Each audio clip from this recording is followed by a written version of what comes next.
What is going on, YouTube? How you guys doing tonight? Hopefully everyone's as excited as I am for the Patriots Jets.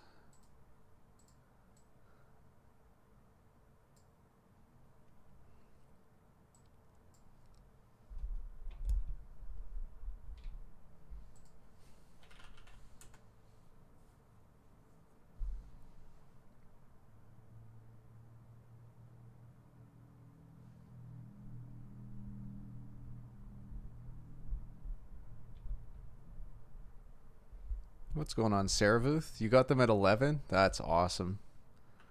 That is really awesome. I'm just looking at it now. It looks like the Jets have been bet down to 9.5. Check 1 2. Hey Mandy, how are you? What is going on?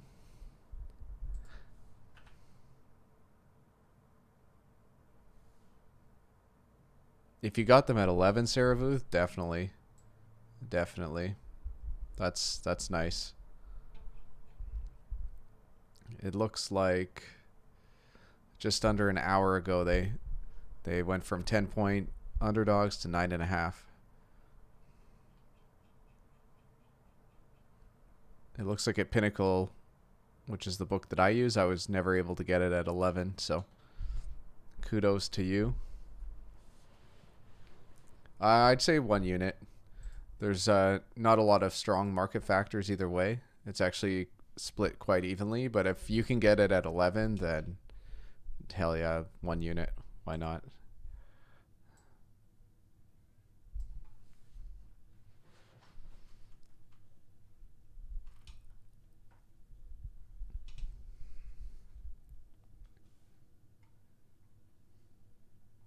What's going on, Ryan Kennedy?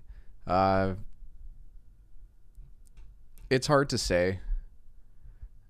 Sharps were on Pats, but over the last hour or so, there's been a push towards the Jets, and it's actually moved the line down from 10 to 9.5. Can it be competitive? Definitely.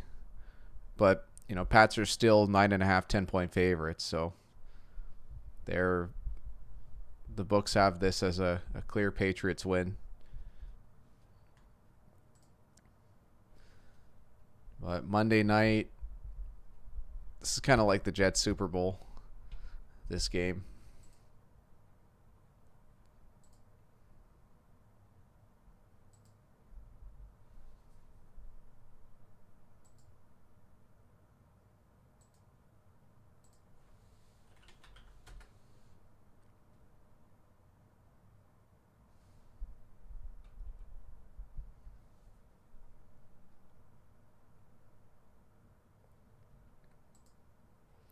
It's probably going to be more competitive than yesterday's game, or last night's game, I should say. Last night's game was, I don't think a lot of people expected New Orleans to win by how much. Not that much. So far 16,909 bets have been counted. 54% of bets are on the Pats, and 55% of the money is on the Patriots. So this is one of those games where the market is pretty even. I think setting it at 10 was kind of their way of getting people on both sides. But it's interesting to see that the lines come down from 10 to 9.5 closer to kickoff. So it kind of shows me that a few, not a lot, a few sharp bettors have come in on the Jets over the last hour and a half.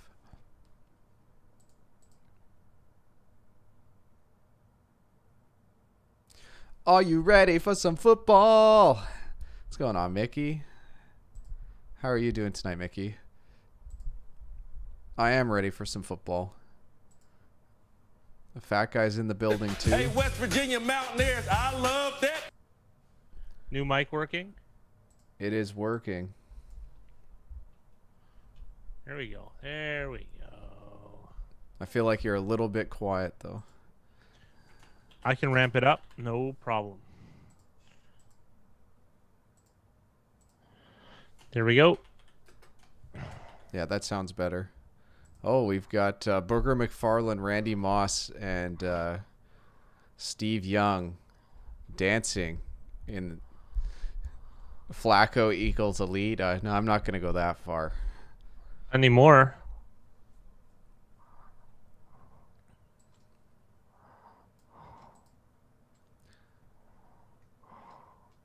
Oh, they're mocking Rex Ryan. It's always a good time.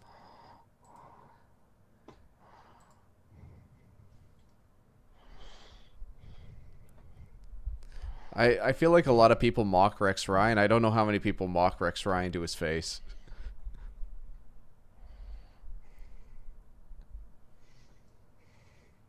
How do you think Rex Ryan would do in a always talk about that coach free for all? Oh, he's gonna run out of gas, man. I would know.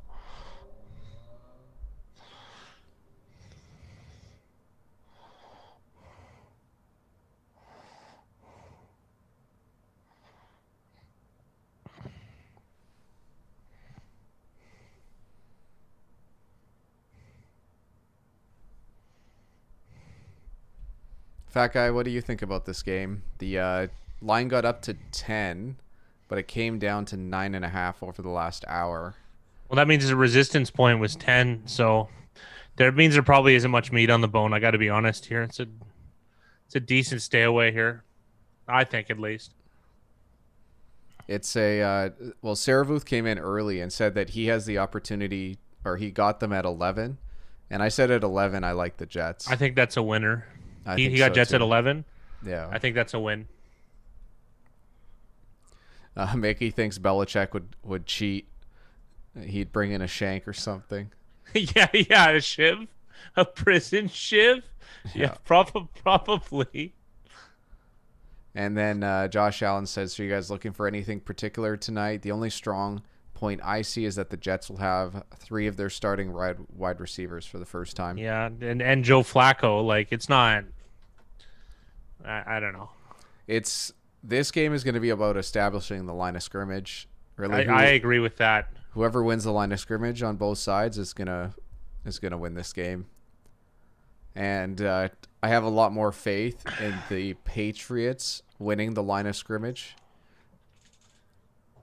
So it's part of it's though,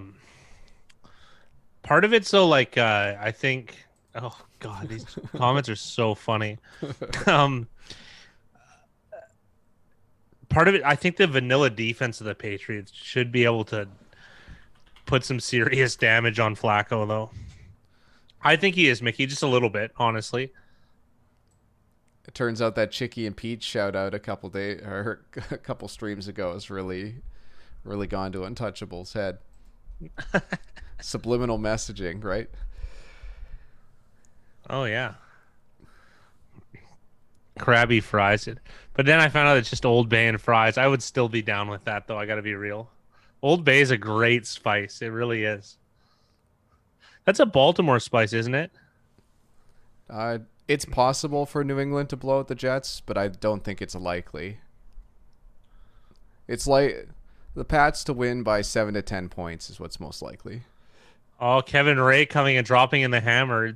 What's more hotly debated right now is whether Chickies and Pete's is good. 2 Canadians. You've been there, right, Big Ray? I've never been to Chicky and Pete's. What? Oh. I thought you were an authority. What an idiot. Sure. Yeah, it is a Maryland spice. Yeah.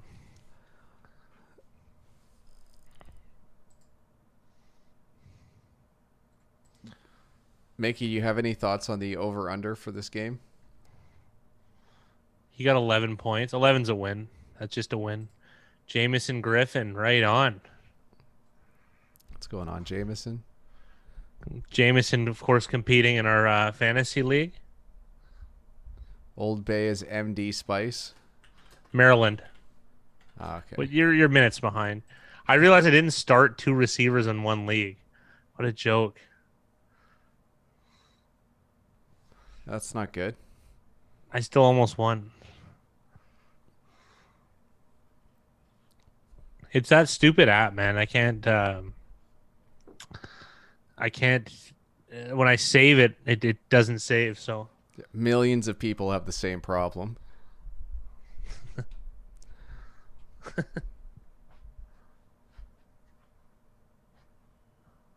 Jameis said he'll be the guy who goes 13-0, but is bounced in the first round. He's going to be the San Diego Chargers of fantasy football. Mickey says for the over-under, he would think under divisional game with a low total, but saw no value. that's fair. Let me take a look at the betting market for the over-under. It's split pretty evenly. And the totals actually increased at Pinnacle, going from 41.5 to 42.5.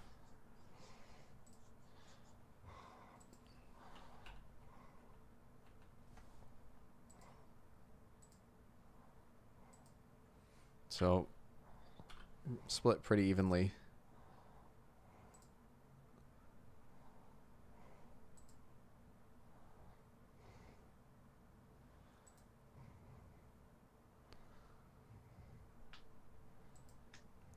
And just to reiterate, this line opened at 7.5. Was bet up to 10 with the news that Flacco was going to start. And then has been bet down to 9.5 as kickoff approaches. Is this when they're making fun of Rex Ryan? I guess so. Ryan Kennedy has a home run correlated parlay. Jets in the under is exactly how you would do it. Pats in the over is not unreasonable either. But I don't. Yeah, the Jets in the under is the best one there. That's serious value. Serious value on a correlated parlay. Dude, the sports guy one is great.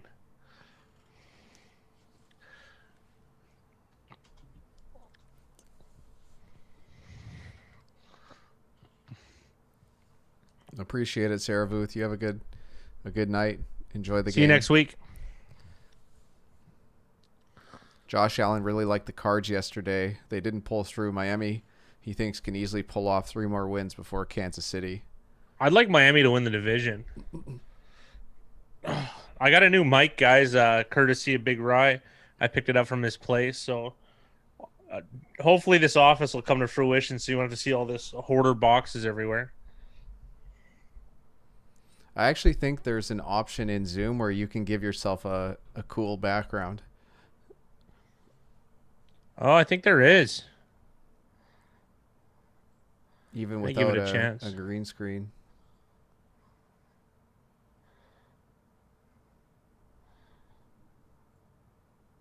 Yeah, choose virtual background. Yeah.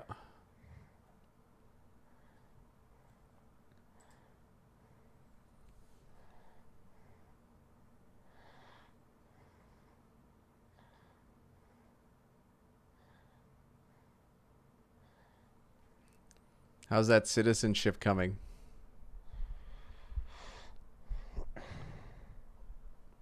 Oh, look how funny it is. I don't know. I haven't got an update lately.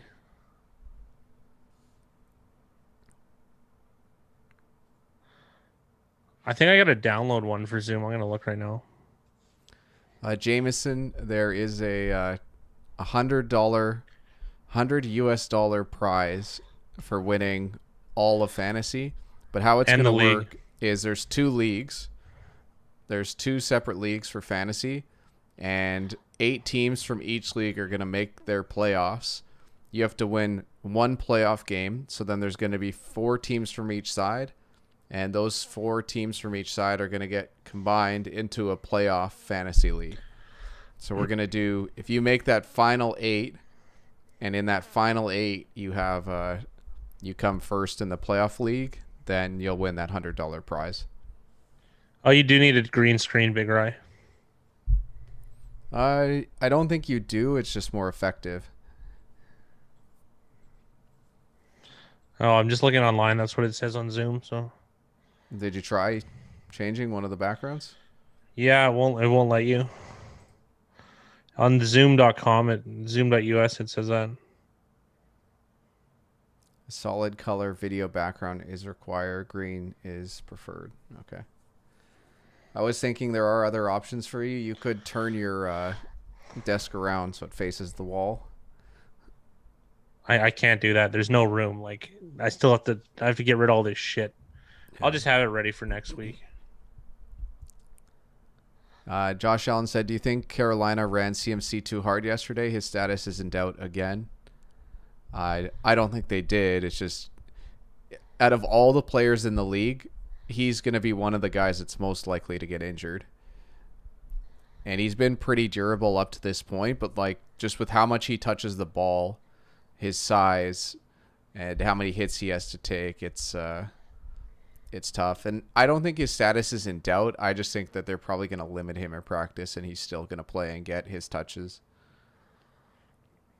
He's had more carries than anybody. Like the amount of snaps him and like even snaps, like not even carries, snaps. Like he's had physical snaps. How many did he play last year? 95%? He played a ridiculous amount for a running back in 2019. Like we've never seen this. We've never seen it. Well, they used to do it like 15 years ago, but it's just not something that happens now. And usually those players were built a lot differently or asked to do a lot of different things compared to the players nowadays. The only guys I can think of that played that much were probably Jamal Charles and maybe Arian Foster. Like in the last 10 years, maybe Bell. Yeah, it's pretty much any player who's played for Andy Reid, any running back. Yeah.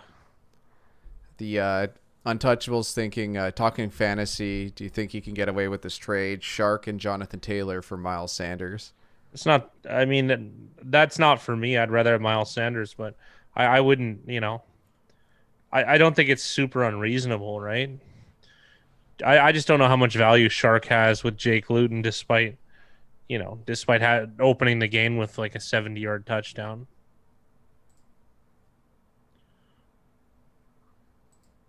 I didn't actually see the injury that CMC took. I heard it's his shoulder. Mickey's confirming too that it's his shoulder, and like he's either going to play or he's not going to play. And if he plays, he's going to get a bunch of touches. So he's one of those guys where they're not going to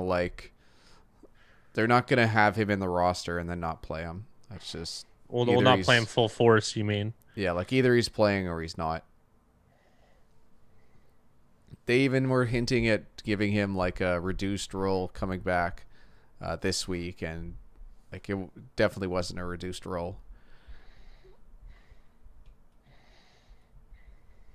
Shark definitely has big games. He's one of those receivers that has really high potential for scoring touchdowns. So he could easily have his 50 to 60 yards is pretty standard. But there's games where he's going to have zero touchdowns 3 games in a row, and then he'll have a 3 touchdown game. Also, don't forget that Shark was like a fantasy wise, was he top 6 in the league last year? He was number 1 for half the year. Well, it wasn't so much that he was the top guy. It's just that he was an undrafted player that not a lot of people were expecting stuff from, and then of course. Was top 5, top 10 player. Was he a rookie last year? I think so, but I'm not 100%.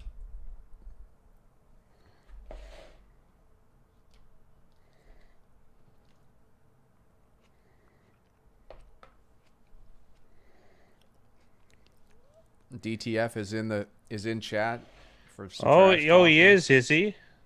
How much money did you get PayPal yesterday, Dylan?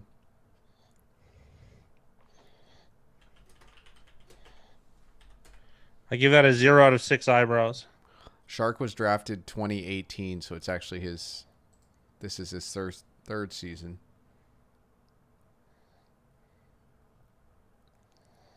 So his first year, he played 11 games, 0 starts, 14 catches for 174 yards. And then last year he had 1,000 yards receiving. He only played 15 games, and he had 8 touchdowns. Mudhole in the house. This is working out. This year he's only played 3 games, but he's got 3 touchdowns, according to Wikipedia. Okay. It's Sharks decent. It's just he plays on the Jags, you know. Well, definitely, a Shark played really, really well, or he had really good numbers yesterday.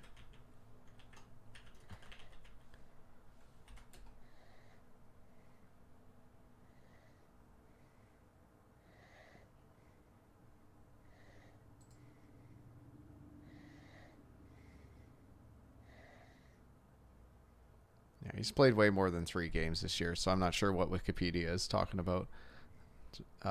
Sure, he wasn't injured. I'm looking at his stats now. Oh.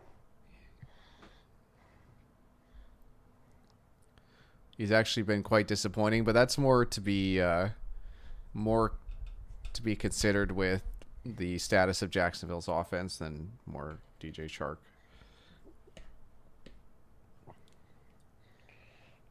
Zitvono, hello, sir.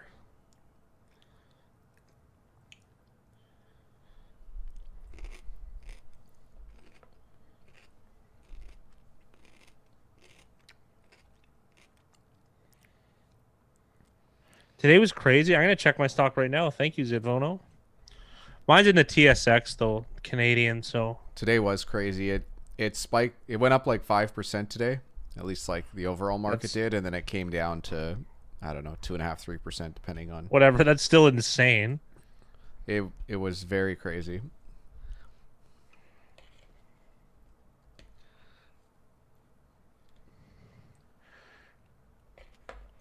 Oh, it went up. Nice. My silver stocks even went up. My God, I have this medical stock that doesn't. My friend convinced me to buy it. And we'll see. We'll see how it does in January. We're on the Jets plus 7.5 today in the contest. Eddie.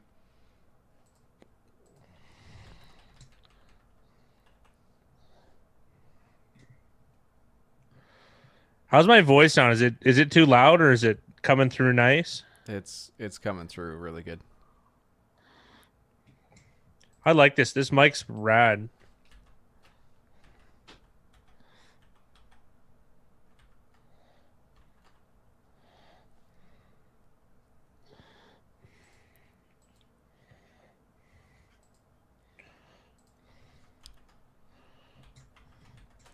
Yeah, 10's a nice number, Eddie, if you got that.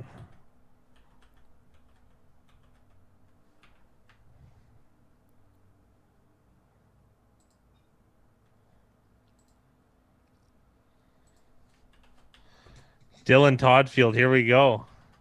I don't know if it's a steal. You could argue that plus 10 for the Jets is good and minus 7.5 for New England is good. You could argue that. That I could understand.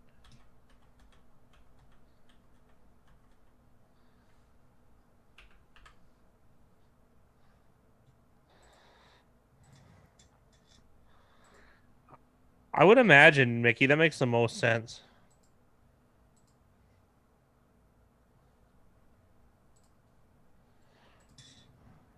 It's a divisional game too, Dylan. You gotta remember. Oh, appreciate it, Eddie. We've been doing it for a long time, but we're always learning, and that's what we try and do here. Because a lot of the viewers have very, very good knowledge too, right? And there's a lot of crossover, like between you know, playing the stock market and such, because that's what a that's what sports betting is. It's just a smaller, more condensed version of the stock market that's less complicated. There is a lot of sharp money coming in on the Jets at kickoff, so I'm actually going to jump on the Jets 1 unit. I think I'm going to get them at 9.5. Good juice, Big Rye? I think it's actually bad juice, but it's just such a big move at kickoff, which you don't see very often. So I might even just tease it down to 9.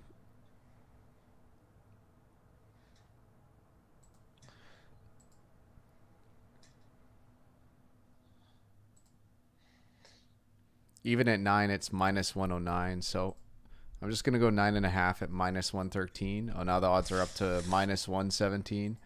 I think I might just leave it. But definitely double check your book to see what the price is. I'm just gonna continue to watch this while kickoff is about to happen. Glad you've been following us, Eddie. I mean, when you're people that cap recreationally, there's two groups. There's the ones that always will peel the onion and at least entertain new ideas, and ones that truly do it for recreation, where they like their team and it is what it is, and they'll talk about a bad beat and off you go, right? So yeah, is it Vono? I mean, I didn't love like it was a bizarre game, the Steelers one too. I liked no, in fact I took the Cowboys at 14.5. There's too many points. Yeah, I ended up getting Jets at +9 -110. There you go. Yeah, Jay, that's not that. That's one measly point off what Big Rye got. I would agree with Mickey. Vegan makes your hair fall out. Every girl that I've dated has at least dabbled in the vegan thing, hair falling out, that kind of stuff. I mean, it probably works for some people, but I don't know if it works for the masses.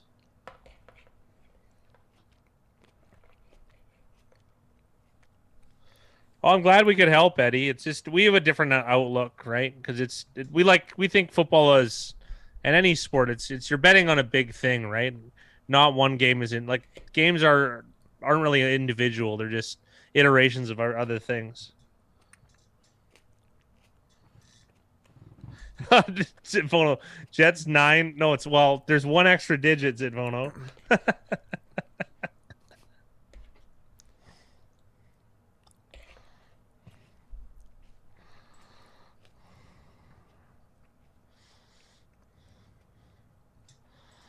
Did Fireman Ed on? I hope he's there. No, I guess he can't be. Man, this virus. I don't know. I had it. Wasn't a big deal for me, but I guess, it does kill people. Ugh. It just bothers me there's no fans in the stadium. I don't know. It's like disingenuous.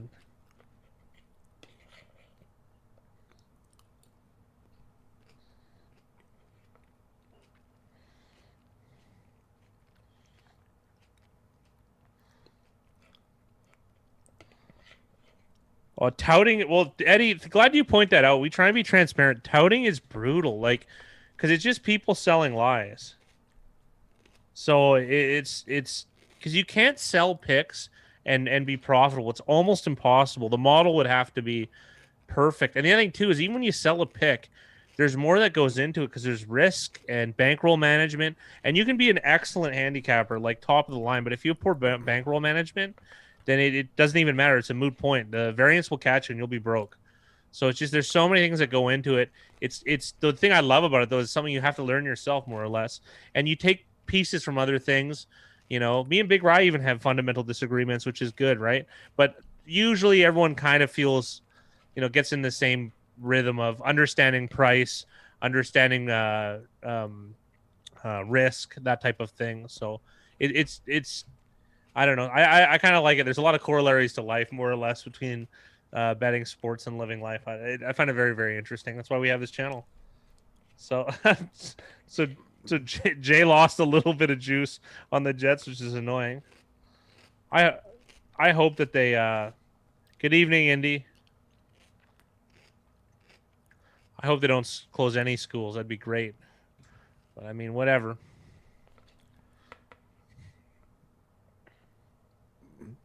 Well, that's I'm gonna what try and people go that ahead. tout, for touts, they just want you to pay that 1 or 2 weeks, and that's it. Yeah. And they don't care if they lose you again because they're just on to find their next sucker. Let's try and pay special attention on 77 Mekhi Becton because he offers the most value from a learning perspective for players on the Jets. So I'm going to try and keep an eye on him. And there he is. That was a huge lane he just created. That boy is huge, Mekhi Becton.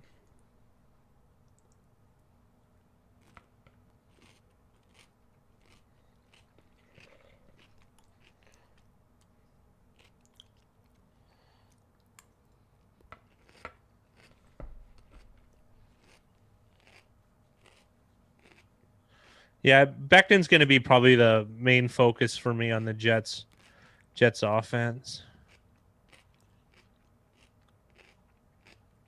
That was awesome. I have That was no a good clue run. how Gore made that play. Yeah, absolutely, Eddie. You know, he's just not the same guy, but it is what it is. That Super Bowl was unbelievable. That O-line played so good when the Ravens won the Super Bowl with Flacco. Oh. You want to talk about football players? Here he is. This guy epitomizes football. Frank Gore. He's tough. He's awesome. He's gonna have to throw this away. Wow. Like this really is a nothing start, but for the Jets, this is kind of a big deal. Like starting like this.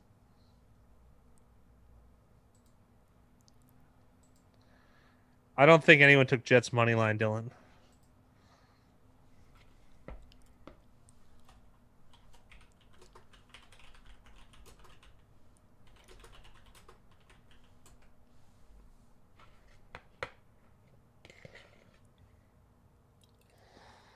Nice pass. Who'd Mims play for in college? He's a rookie. Baylor. Pretty sure he was Baylor.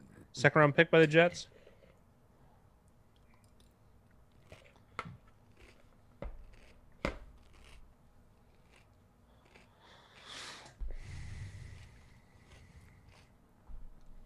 Yeah, Baylor second rounder. Yeah.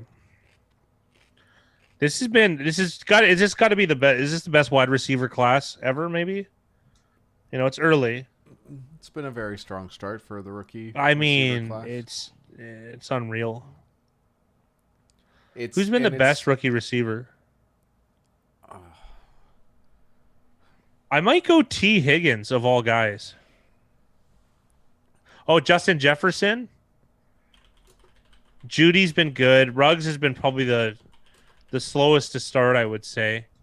McLaurin was a rookie last year. McLaurin was the best receiver last year, not by a mile for rookies. I think Justin Jefferson to me has been the best, and then Yeah, I can get probably behind that. Chase Claypool would be second. Oh, right.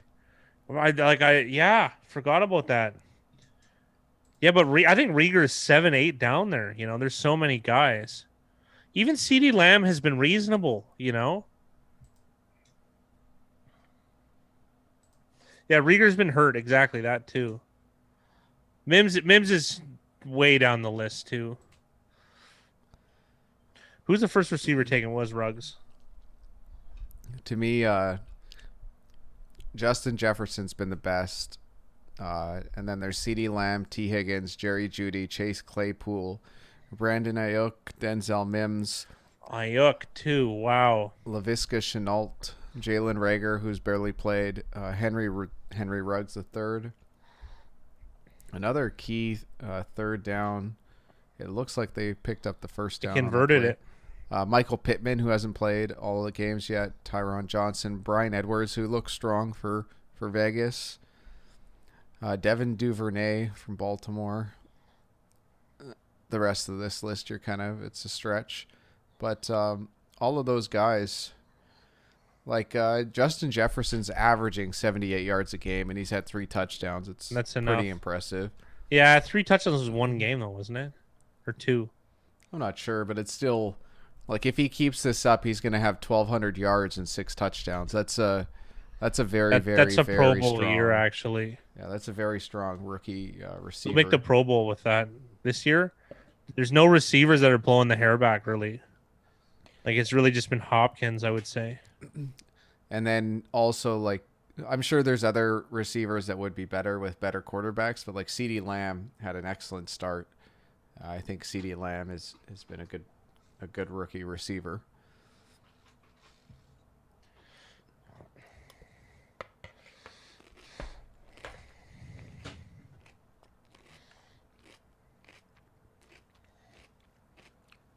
This is great for an under. I'm jacked on whoever parlayed the two things together. This is a great start. Taking 6 minutes off the clock, possibly scoring 3 points would probably be best for him.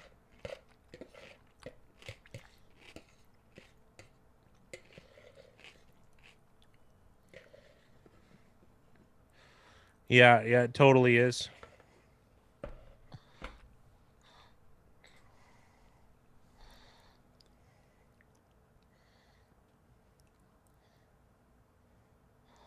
Oh, Rashad Perriman, one of the weakest and wimpiest receivers.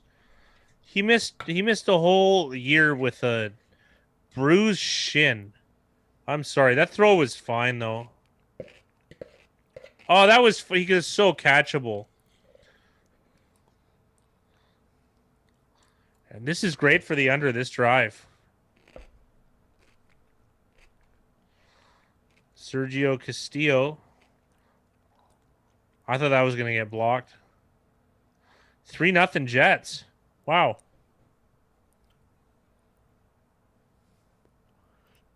The other thing too is the Patriots historically have been a bend don't break offense, so we'll get to see hopefully a few field goals from the Jets tonight at least. Bendo break defense, you mean? Yeah. Yeah, no, it's okay, Jay. But yeah, he missed with a bruised shin on when he's on Baltimore his rookie season. Just couldn't believe like that. I don't even know what that means. Ronnie Lott cut his finger off for the season once. Oh, true or false? Hello. Another contestant playing in the big contest. What's going on? Oh, Zap's cashing a ticket. Nice.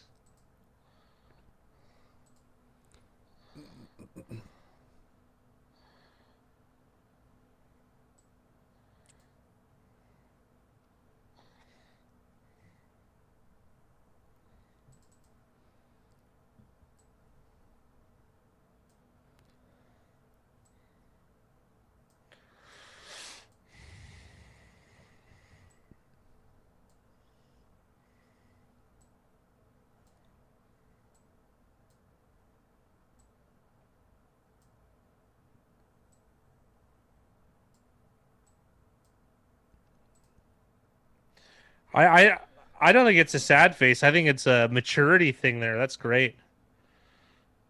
Who is Satuple? He's I can't give out his name, but he's a longtime viewer. Participates every year.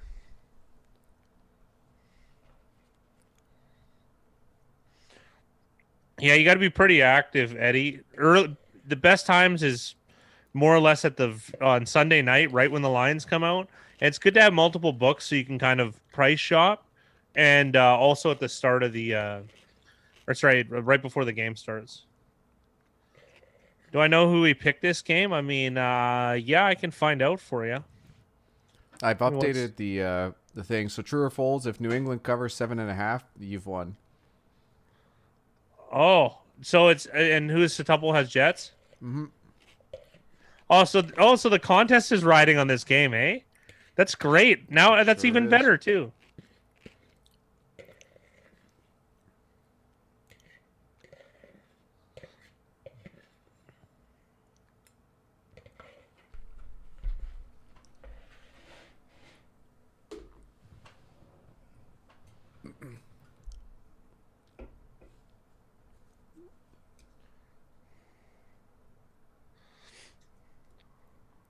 Oh, Jets to score in the first half was even, essentially. Sorry, you repeat that, please? Zap said Jets to score like a point or more in the first quarter was minus 110. He said he just cashed it. Congrats, man. That's awesome.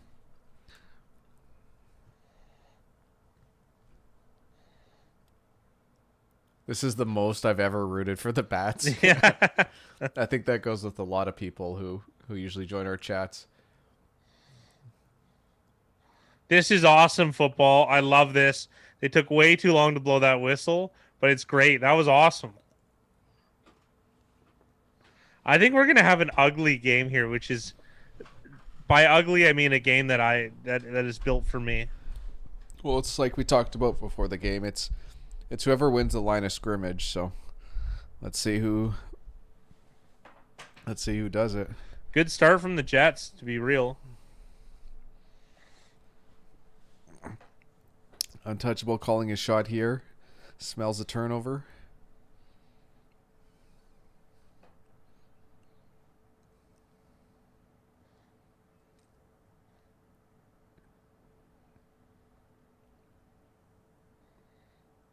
Eddie Stacks, look slow scoring and close, and I'll sleep happy. Yeah, yeah.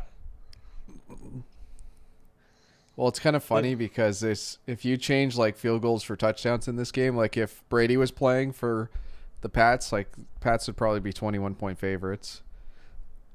But No. but now it's a 9-point favorite, closing line. You can pretty much trade those touchdowns for field goals. Pats from 2 years ago would be 21-point favorites, but Brady would struggle with this team. Hello, Jamie. Close one, buddy, for your Chiefs, but they're still top of the heap.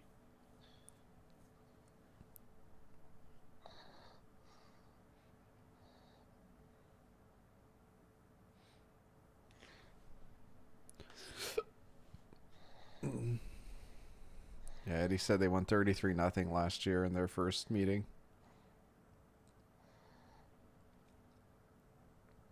Oh yeah, that was the Seeing Ghost game. Yeah. No, yeah, you agree too. I feel like that was so long ago. I know. I bet on the Jets that game. That sounds about right.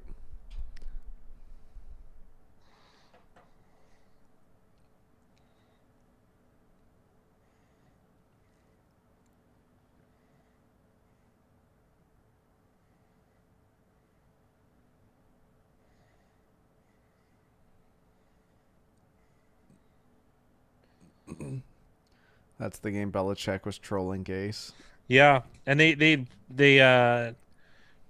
what'd they do? They accepted some penalty, or they purposely took multiple penalties to run the clock. Wow, that looked like it was going to be a big loss. Titans did troll the Pats last year. That was a nice bet. Titans plus 5.5, I think it was, and they won outright on the road. That was awesome.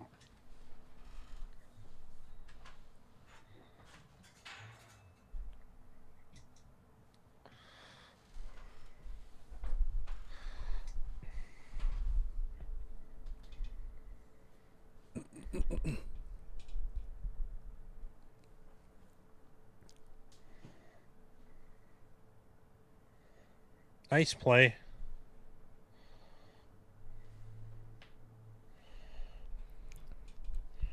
How did Bears fix their offense? You're kind of locked in with your personnel.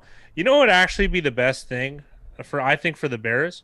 What if the Bears took an approach like the Saints, and did like Trubisky like a Taysom Hill?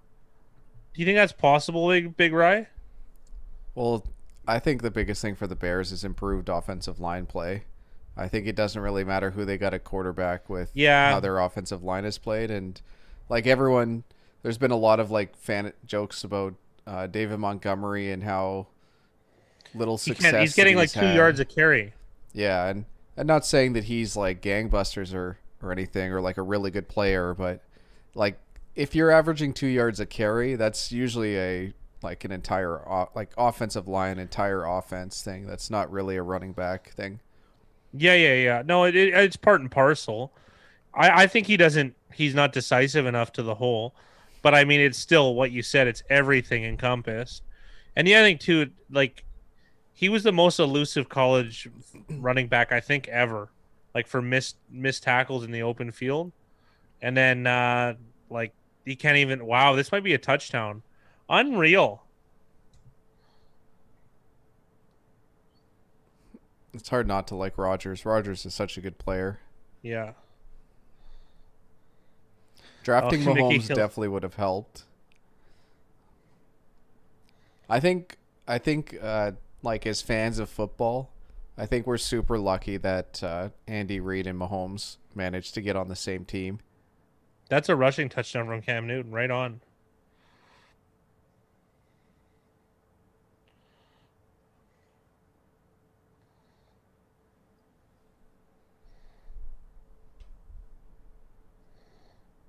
That looks like a touchdown. Yeah, it's a touchdown.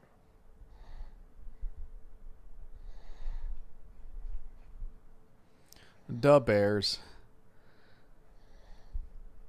Cam has such a punchable face. Yeah, you choose gum on the field. I hate that.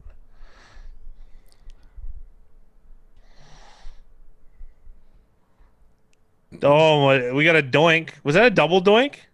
Just a single. I thought I hit the bottom one. Speaking of the Bears,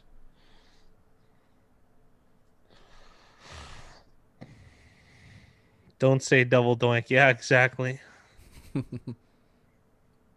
was it? Was it Cody Parkey? Yeah, I believe so. For the Bears.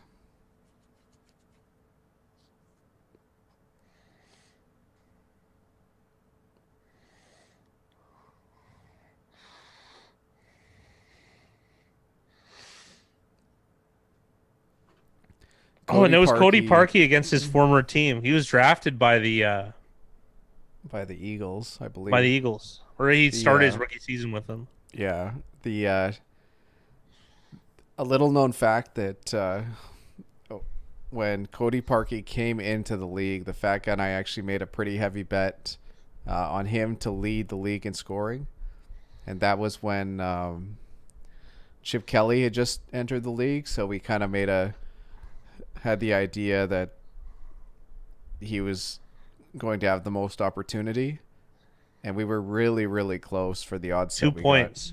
We got it was a really bad odd set by the book. I think it was 180 to 1, and we had. It was definitely not 180 to 1. Yeah, it was. It was that bad. He wasn't even, because he hadn't made the team yet, Big Rye.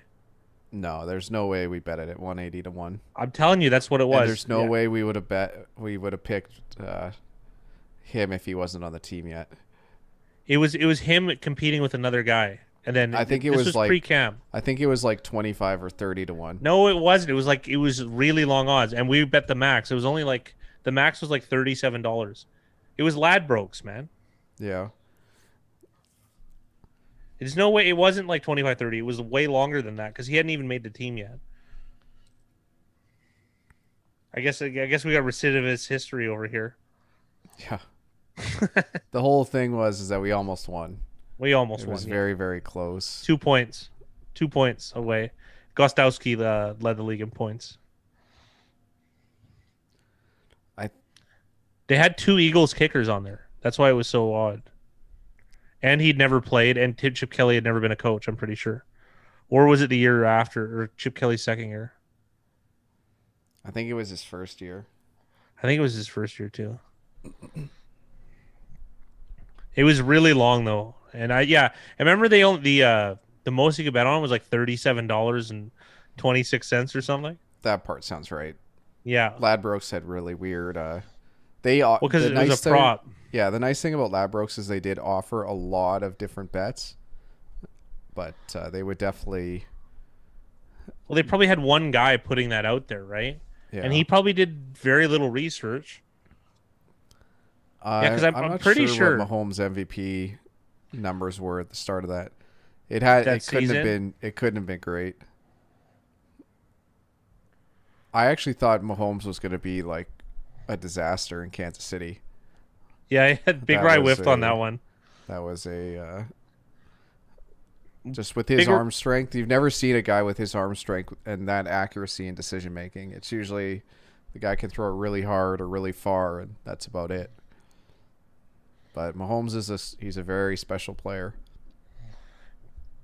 Well, you were also swayed because his over-under for interceptions was ridiculous. It was like 25. Yeah. Because we were looking through the props that year, and that kind of swayed you a little bit because you were confused as to why they gave up a sure thing in Alex Smith. And then, there you go. I think he's played better than Aaron Rodgers has in his career, oddly enough. Gase doesn't deserve to shake hands with Belichick. Oh, my goodness. Didn't Gase... That was close to a pick six. Didn't Gase coach for Belichick at one time? No, he coached under Tressman. He was the offensive coordinator for the Bears. He coached in Denver as the OC when they won the Super Bowl with a good offense the first time.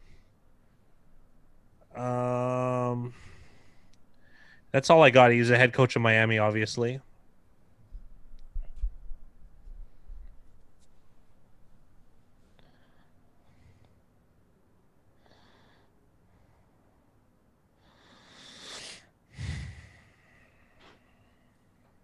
A well-designed play to pick up the first down by the Jets.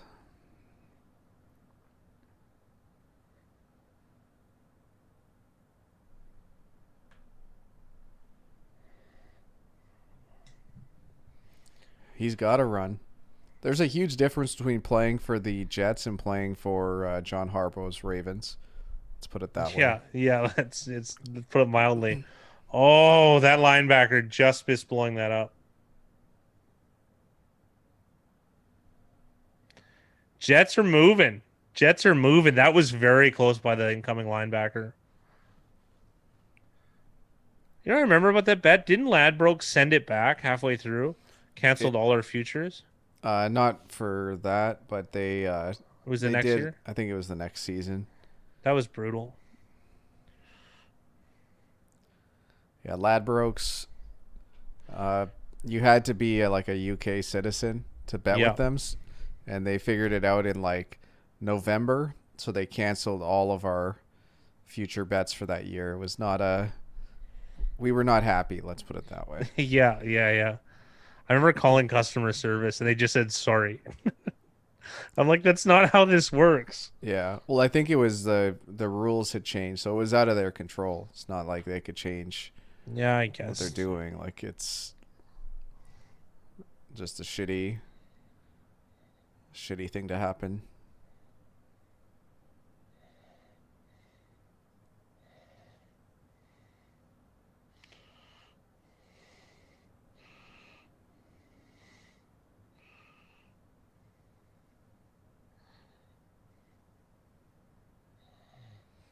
Jets money is alive and well. The football gods are listening.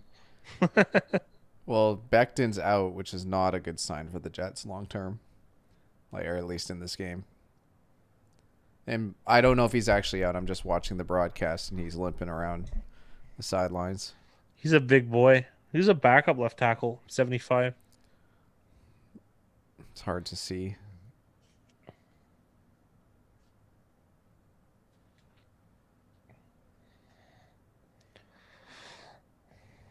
Oh.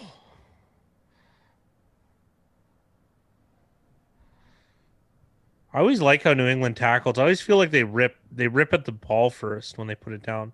It's just holding on the Jets.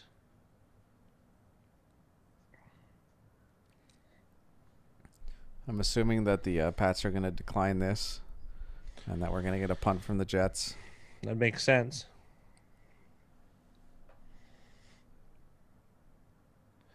He's breathing heavier than I do walking up the stairs here.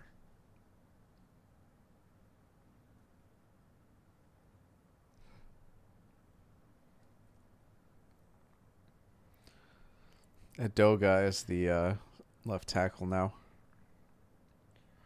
They should be going for this.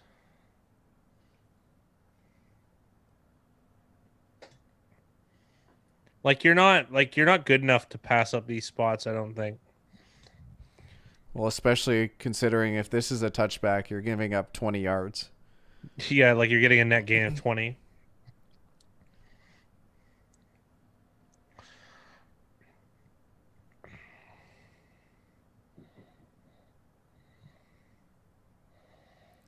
They do have something to lose. They might convert it, and they might win this game, which would screw up their draft chances next year.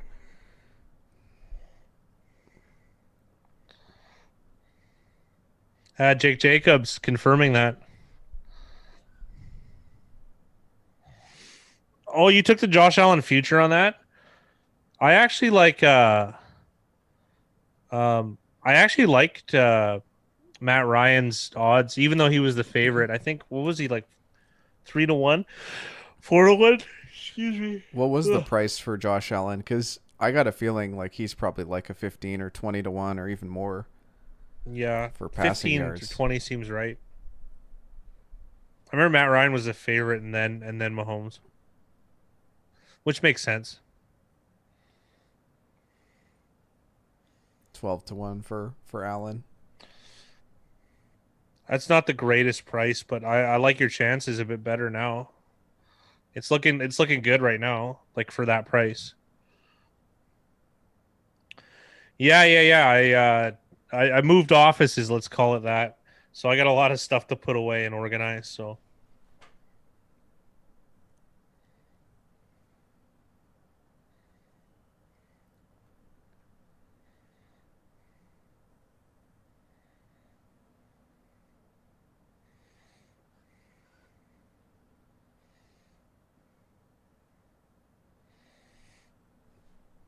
Yeah, it ended up being a good punt.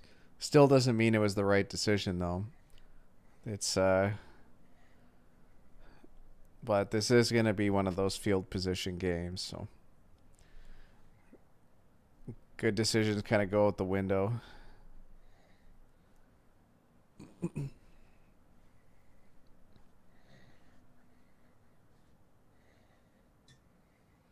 That's why it was so refreshing to watch the Panthers Chiefs game yesterday.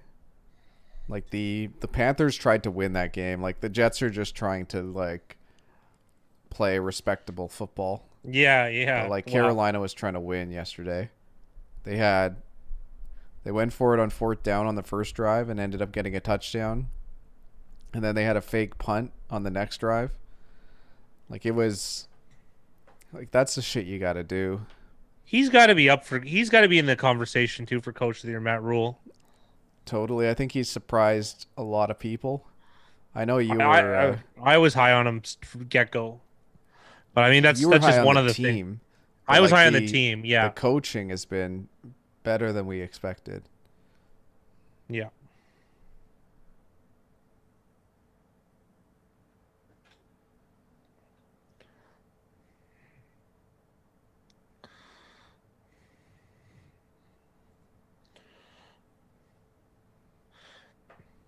Yeah, Indy agrees. Like it was fun to watch that game as far as like coaching decision and execution on offense.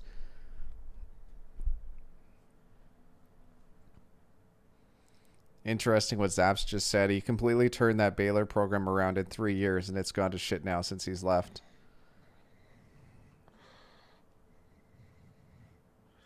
Yeah, win total for Carolina was 5.5.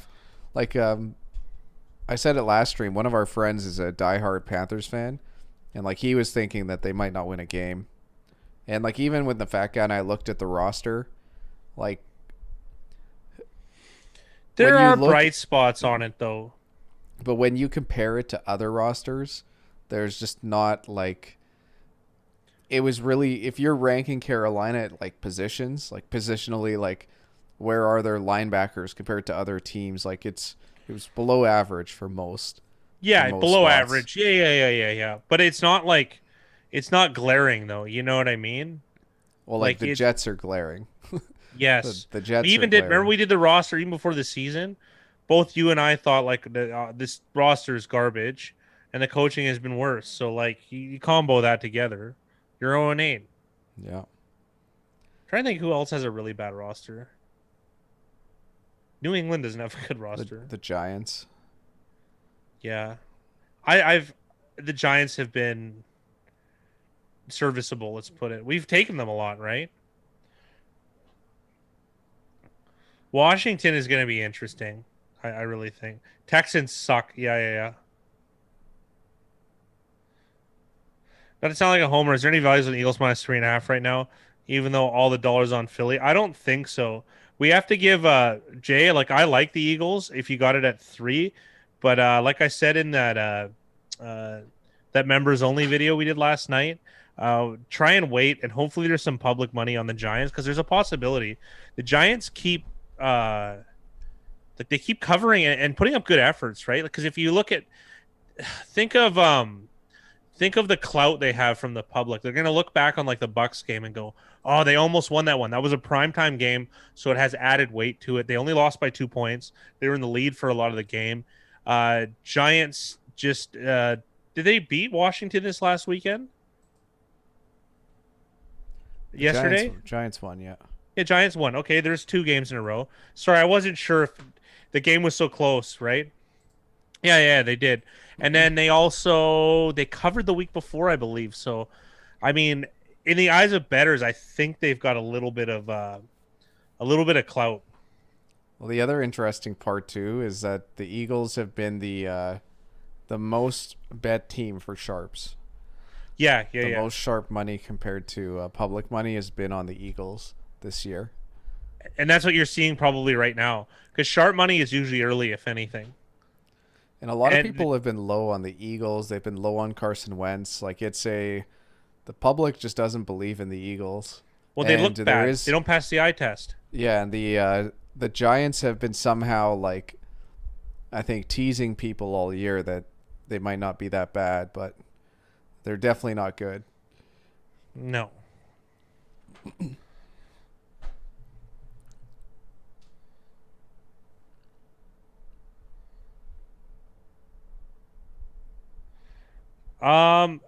It's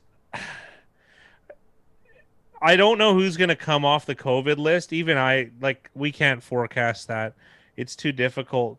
The one good thing though is I would say is they have chance. You're going to know probably, I'm going to say tomorrow and the next day, because you're going to figure out because they're going to have to sign wide receivers more or less. Like there's no, if they lose their wide receiver room again for this weekend, they're going to have to sign people.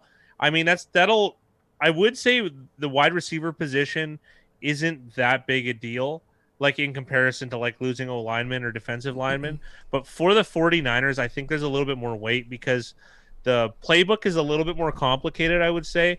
And also too, a lot of those guys are very like specialty players. In particular, Deebo Samuel and Brandon Ayuk.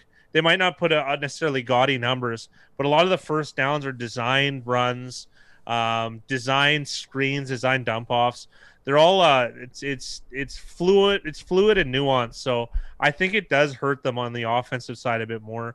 And Jimmy G is out too as well, correct, Big Rye? Yeah, Garoppolo's out for like probably the rest of the season. I thought it was just 3 weeks. Yeah, Kittle's out too. It's gonna be like I think 4 to 6 for Garoppolo, but obviously I'm just going off the top of my head. He's not going to be back for at least a few weeks. Yeah, I don't like a 9. Like it's not enough. It was 6.5. You could have got 6.5 at some places yesterday, but I would wait for the bottom to fall out. I don't know where the sharps are going to buy back, like where the resistance point is. Like if they think about this, if they talk about 49ers injuries, like on Colin Cowherd or something, I try and pay attention to those. I don't watch the shows, but I try and pay attention to those shows like the talking points, because they have a far reach, and I like to know, like I have friends that are casual fans. They'll bet, but they'll bet like $20 a game or what have you, right? And they are influenced by guys like Colin Cowherd. So if the 49ers Saints one becomes a talking point, I actually think that could move the line. If it's if it carries any sort of traction. So untouchable. Anyways, I'd wait till kickoff. Minus 120 is crazy. That's crazy. Wait till kickoff. That's crazy. Minus 120. In theory, there should be more public bettors on the Giants, and a lot of those public bettors are going to be on Sunday. And Josh Allen, who was that 5th win for Daniel Jones and the Giants, he said 4 of his 5 wins have come against Washington. I'm guessing the other one is probably against the Eagles. Oh, Tampa Bay. Is it Tampa? Daniel Jones? Yeah. Daniel Jones had an unbelievable game against Tampa Bay on the road. It was unreal.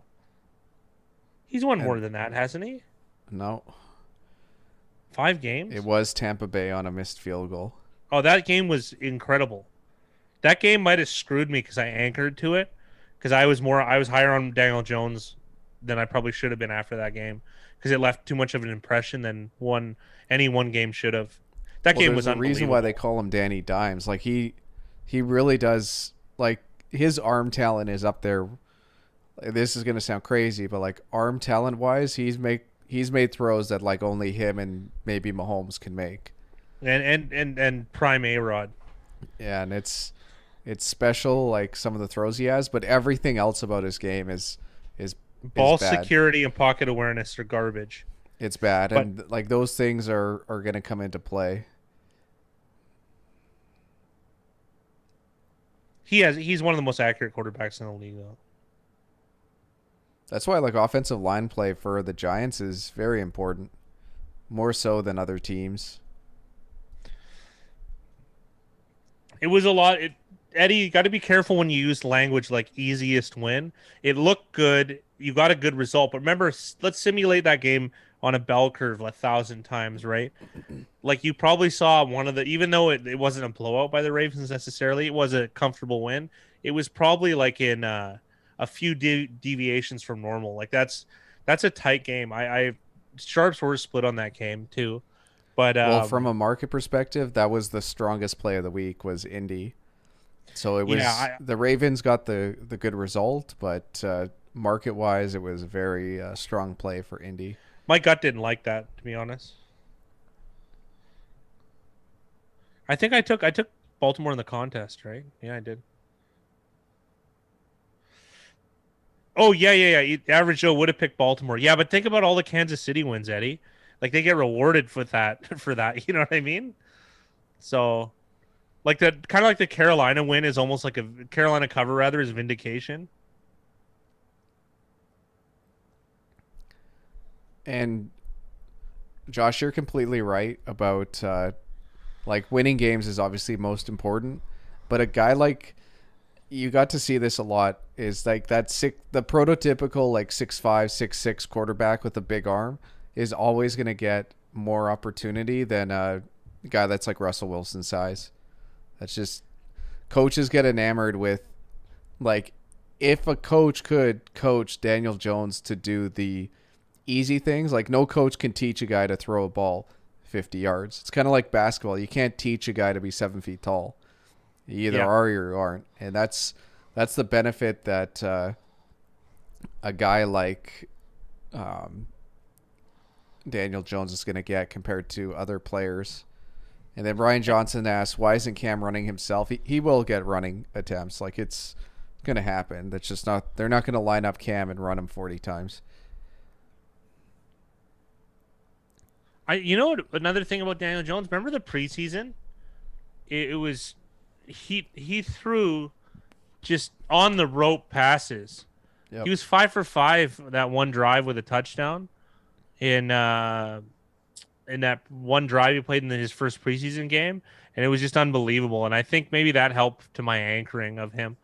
So I've kind of come back down to earth with Daniel Jones, probably because I took a couple hard losses last year, but I still like him in a cover situation a lot of the time, even though he turns the ball over too much, i.e. fumbles too. Yeah, Kyler Murray is it Kyler Murray is a different being. I don't know. He's up there. He's growing on me as one of the best quarterbacks. I wouldn't say you made a mistake on the rushing yards. He could have a 99-yard run. Like that's just the player Newton is. We'll see as the game goes along, but I wouldn't worry too much about the result. It's about making those right decisions. Yeah, that's 100% right. What Big Ry said. You know, here's I always use this example when I have, friends that are like, oh, but you lost, right? Because they know what I do for work.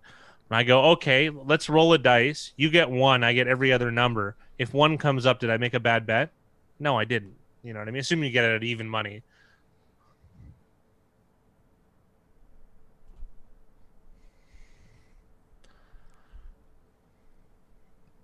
It looks like there's good value on the Rams next week as of early bettors and lines. But you never want to say no changing your mind, because if you had to take the Rams by 14 points, would you still take the Rams? No, you wouldn't. There you go. The Josh Allen brings up a good point and something I know you and I've talked about a lot. And like, I'd rather just take a guy who's a good football player. And I feel like teams like Pittsburgh and Baltimore have done that. New Like they just England. take, yeah, New England as well. Like they just take solid football players, like a certain mentality too. In fact, guy always talks about soft receivers and how much he hates them. I hate him.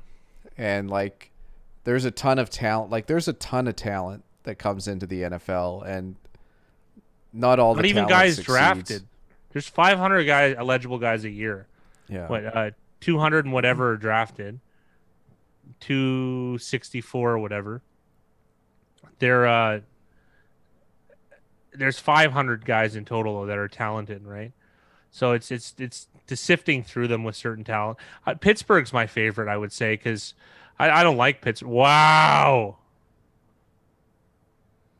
There's a big play for the Jets. If I had to guess, Ryan, New England's probably playing a certain type of defense to not allow Crowder to get touches. Because New England's always going to shut down what you do best, and Crowder is the most focal point. Yeah, the best player on that offense, or the most productive player, I should say. Yeah. Most productive. Yeah, that's the best way of putting it. Joe Flacco showing the deep ball. Wow. Josh Allen, untouchable. What is a block pool? I'm not familiar with a block pool. Josh Allen said, like Baker, kind of lived off of hype moments, which made him look special. I still don't think Baker is even bad, but it's just not really translating to the NFL. My biggest problem with Baker Mayfield is it seems like he's been regressing from year to year, and it's probably not so much he's regressing, it's that he's not taking the same steps that other quarterbacks would be taking year to year and showing those improvements. He just seems stagnant. I think other teams' defenses have figured him out, and it'll be interesting to see with Stefanski if there's improvement, because I wouldn't say that his coaching has been great either. But I would say he's okay. Stefanski's done fine. I think Stefanski's done fine, but I don't know how easy it is to coach Baker Mayfield. But don't forget, though, the one thing Stefanski has done that I like is Baker Mayfield's not the important part of the offense. Oh, totally. Because he knows they can't win. If that was the case, he knows they can't win games. And it's a better way to games. It is hard to win games, and it would be better to do what they do. They have a strong offensive line play, and they have a strong run game. You know what I mean? And that's also it's playing to the Browns' strengths. Is some of those Browns offensive linemen are really strong. Their first round pick added to their offensive line strength, and then also like you do have Chubb and Kareem Hunt. I mean, I think those guys are a lot more valuable than the receivers and quarterback that they have. You know. Josh Allen, that's one of Fat Guy's favorite stories to tell, is that Jamarcus Russell. Oh, yeah. So for those of the viewers that hadn't heard this, Jamarcus Russell also didn't take his NFL job that serious. So one of the offensive coordinators gave him a DVD that he said had all the plays on them and videos for the plays. And the DVD was blank. Kirk Morrison told this story, and I think the Dan Patrick Show. And then the DVD was blank, and so they came back, and the coaches asked him, "What'd you think of the plays? Which ones did you like?" He goes, "I liked all of them. Let's do all of them." And then they knew they were in trouble. So, and Mickey, I want to say, like, his the opening, like his rookie season, I was actually very excited about Baker, and the reason I was very excited was Mayfield looked really, really good as far as pocket awareness goes. Like, there was times where he would step up on pass rushes or just shift around in the pocket, and it looked very, very promising. But, like, that's gone.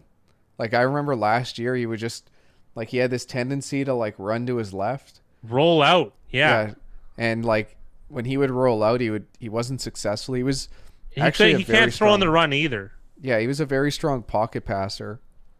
So the fact that he's kind of, like, regressed as far as that is concerning, especially when they have like made the effort to make their offensive line stronger over the last few seasons. Yeah, Mickey says it best. 100% It's like right. defenses, like defensive coordinators find this stuff out and do what they can to force you to beat them at ways that are not the strongest. Ryan, I am a gamer, but the fat guy is not. He's a casual gamer, I guess you could say. Yeah, I was a big gamer when I was a teenager, and then I found poker. So Yeah, I will say, they go were ahead. clowning Flacco with that ESPN graphic. Yeah. The ESPN's graphics they're very strong every week. I'll say that.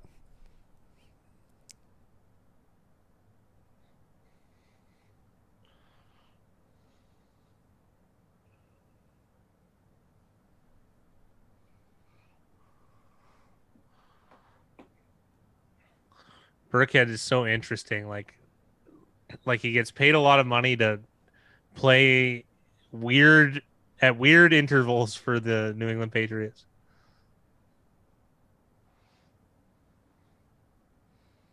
That was a strong run. He made a guy miss in the hole and picked up like almost an extra 10.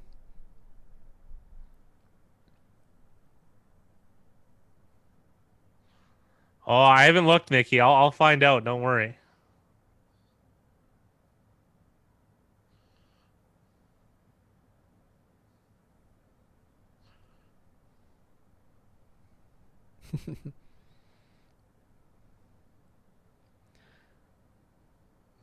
Oh, block pool is we call it squares. Jay, I'm sorry. I'm just looking at our Discord channel for the members. Yeah. We do that in for Super Bowl. So I won a $50 one once. Jay, $50 a square. That was 10 years ago, Super Bowl. Oh yeah, against the that Santonio Holmes touchdown made me win a $50 square. So that was big cash back in the day. I think it was 2,500. So at the time, it was very nice.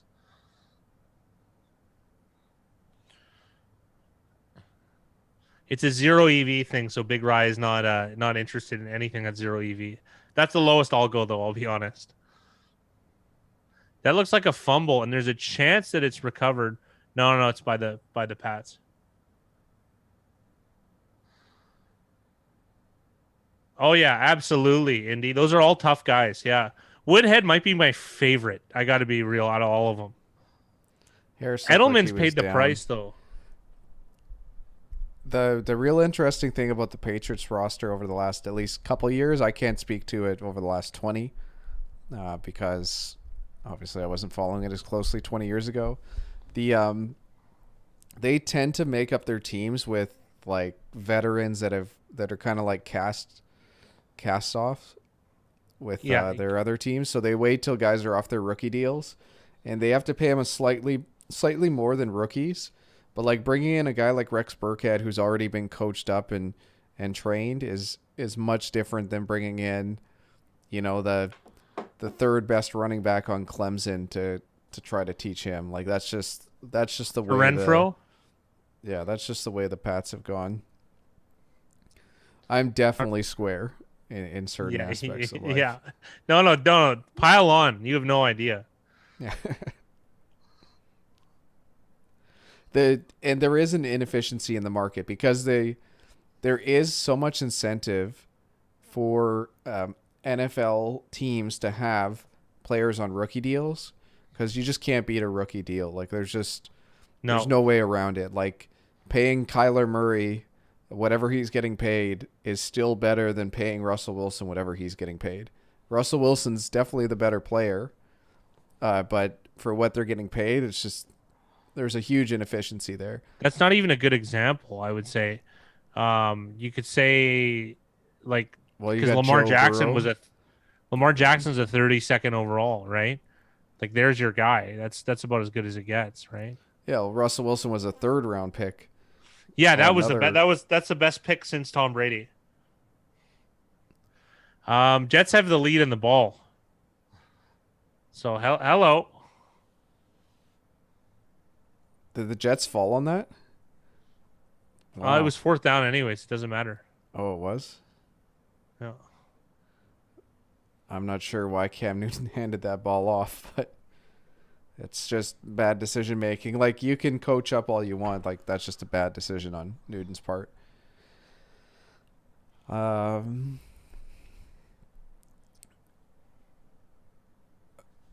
but so the Patriots have found that they would rather pay a bunch of guys a little bit more than the rookie deal, because then they can do more things coaching wise that other teams can't do.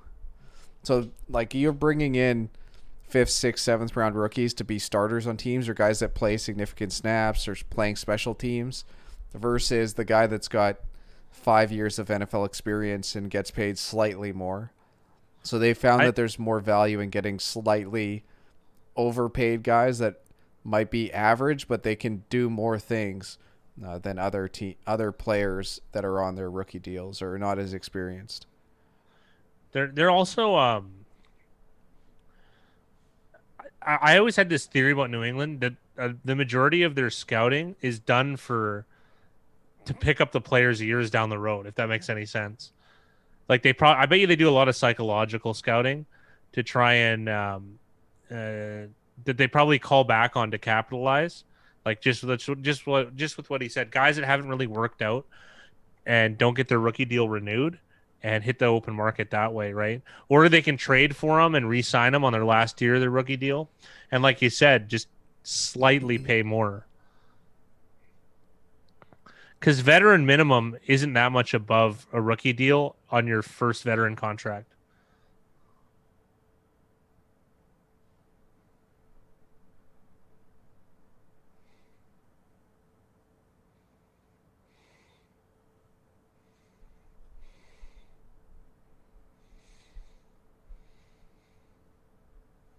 Yeah, Adam Thielen had to pay what? for his tryout.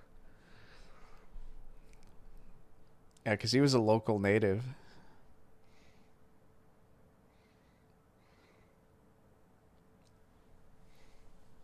That's nuts. Yeah, I believe it.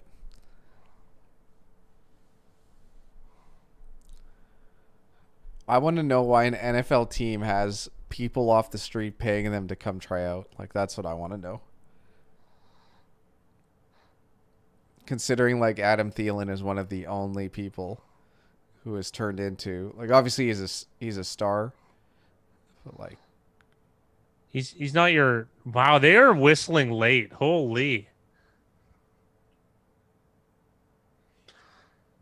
This is the best the Jets have looked all year. Well, I mean, this is probably the first time they've had a lead into the second quarter.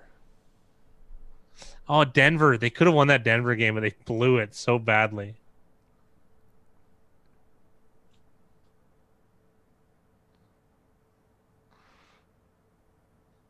Wow, Crowder's over-under was that.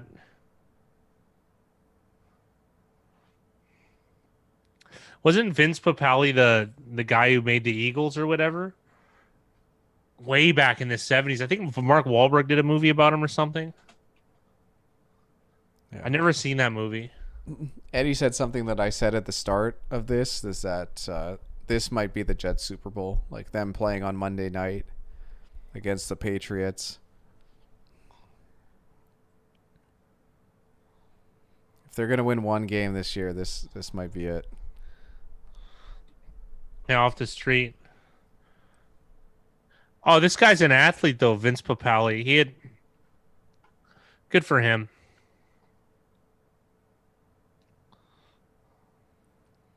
I remember there was a guy who was on the Cleveland Browns a couple preseasons ago, and he scored I believe it was a kick return touchdown. Yeah, he did. Yeah, there's also that. There's also, like, PR stuff.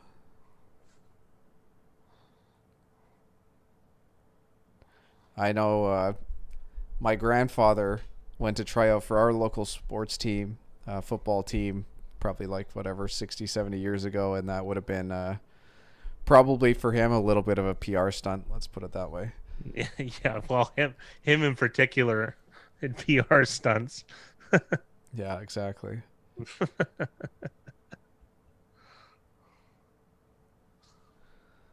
AP Indy brings up a good point that this is the worst pass rush that the Jets have had to go up against. Yeah, that's interesting. Well, Mayfield is a PR stunt for an insurance company. Holy. Manziel was a PR stunt. There's a good Manziel one. was definitely. I think Mayfield is like one step above that. But he's treated his career like a PR stunt. Let's put it that way.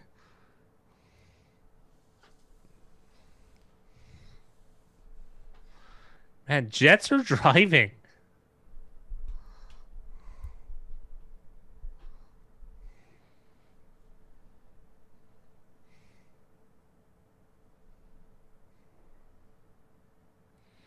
So Becton isn't back yet, so I'm not sure if they've come up with news on whether he's going to return.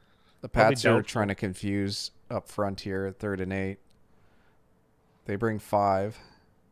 This looks like, oh, wow. Mims with the target in the end zone, but the pass is off. Flacco had happy feet there from the 5-man rush.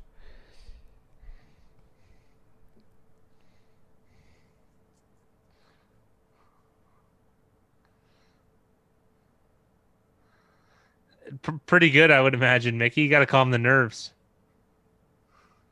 Oh, Becton's questionable return. Tim Tebow for sure. First round pick Tim Tebow Tim for Tebow Denver. won a playoff game. Yes, and he against probably the team that was worse, the worst matchup stylistically, the Steelers. I can't believe the play call that Tim Tebow's winning touchdown pass to Demaryius Thomas was. It was like a 0 blitz, and they had man coverage, and I think it was what's his name, Ike Taylor, the cornerback, on the Demaryius Steelers. Thomas. Yeah, it was Ike Taylor. I'm pretty sure. He was playing press man against Demaryius Thomas, and Thomas just ran a slant, and Ike Taylor pretty much tripped over himself because he was at the end of his career and he wasn't that fast to begin with. I guess Demaryius Thomas is out of the league. Yeah, I think he last played with New England.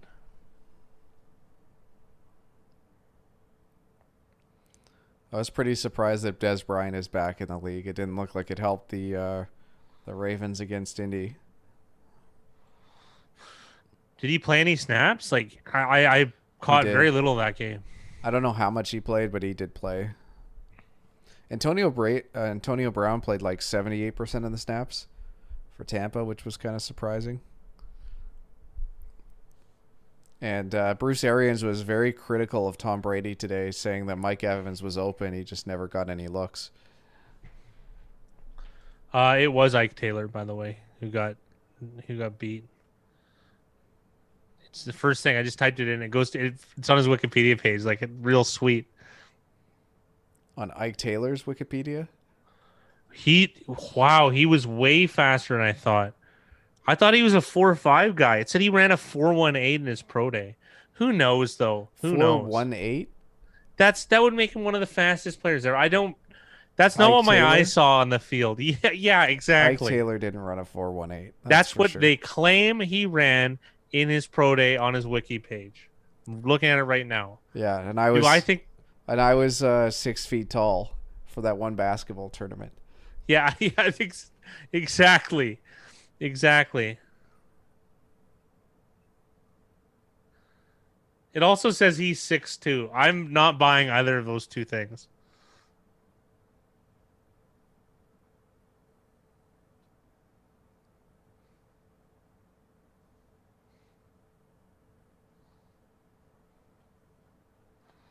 It's 418. interesting. Yeah, right. Yeah. Who sure. drafted Ike Taylor? 4th round Steelers. He only played for the Steelers. That's a lot of value for a 4th round pick, Ike Taylor's career.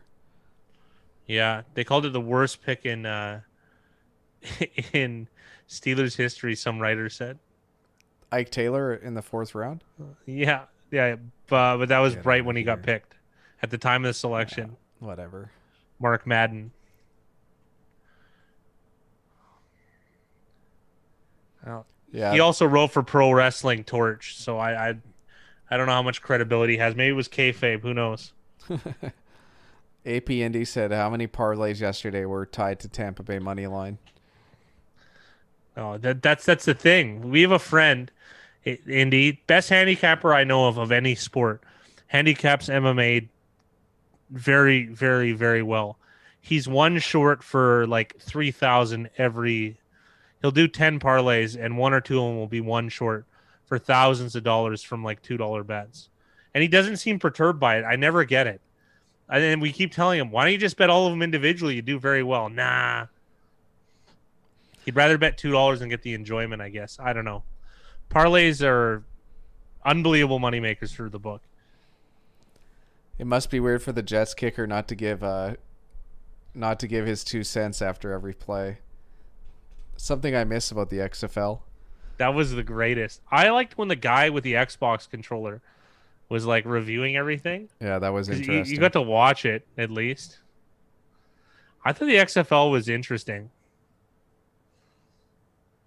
And it was football when we didn't have football. Well, the XFL is coming back, but I know it's not for a couple years.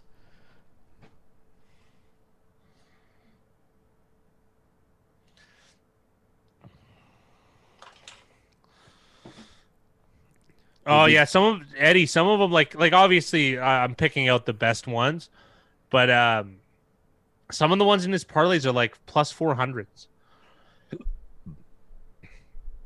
We have a WhatsApp group with Big Rye. Wow, how could you not know pressure was coming? They're gonna get a flag for this, but Newton got annihilated.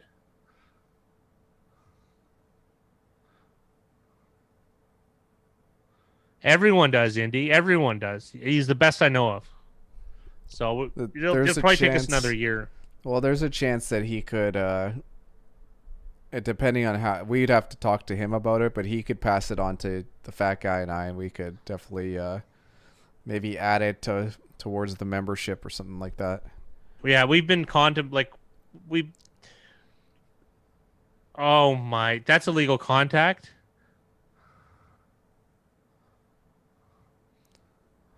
That's roughing the passer? That's roughing the passer. Are we joking right now?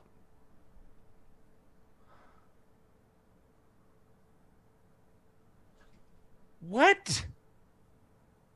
Oh, I hate this, man. Why do they have to take everything away? I loved football, and this stuff is garbage, man. This is garbage. Well, it's a violent hit. It's a violent sport. What do you want? Oh, that's so annoying. Oh, I hate that. I don't have any skin on this, Jets or Pats. I don't care. It's just bad for football. Well, he can't go high. You can't tackle him in the legs. What are you supposed to do? This is brutal, man. Remember the old days? Not even old days. 2009, Steelers, Ravens 3 times a year, taking each other's heads off. I'm not saying we have to go back to that. I would love it, but that's just, oh man. It's weird that a Greg Williams defense is trying to have kill shots here. Yeah, but he just stood there like a statue, right? It's not his. Oh, this is brutal, man. Did you just see the stat that the Jets defense have 6 more roughing the passer calls than any other team? Yeah, but they're probably also penalized because it's Greg Williams. He doesn't get the benefit of the doubt, Big Rye. I don't doubt that they probably do it the most, but you know what I mean? Ugh, God. I don't think the refs care who I the think they coach do. is when they're making calls. Cam looks more than dazed. Well, Cam Newton said my favorite quote ever is at Vono. He says, "I don't feel safe when I play quarterback." I don't think you're supposed to feel safe. Like, that's the risk reward. You're giving up years of your life to make an obscene amount of money to play a game, usually 16 times a year. That's just kind of how it goes, right? Underwater welders get paid a lot of money to lose 10 years of their lives. You know, it's just one of those things. You're not supposed to be safe. Yeah, why would you need helmets if it was so safe? Why would you need padding?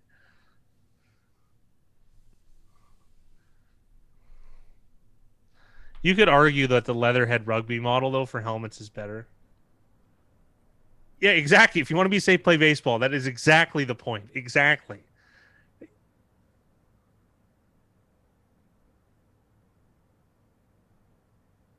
I'm gonna agree with Josh. I can disagree with Big Rye. I do think there is a Greg Williams factor in it because you'd be more noticeable, right? Because he's been the guy. He's been the face of what they would consider dirty football, which wasn't even dirty 10 years ago.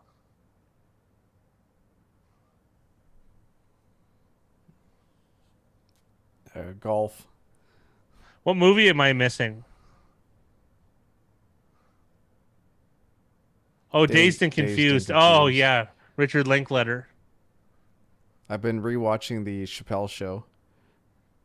Oh, you rewatched? Yeah, I'm going through it. I showed my girlfriend it a little bit just because she's too young for that. Top 5? Wow. It'd make my top 100 for sure.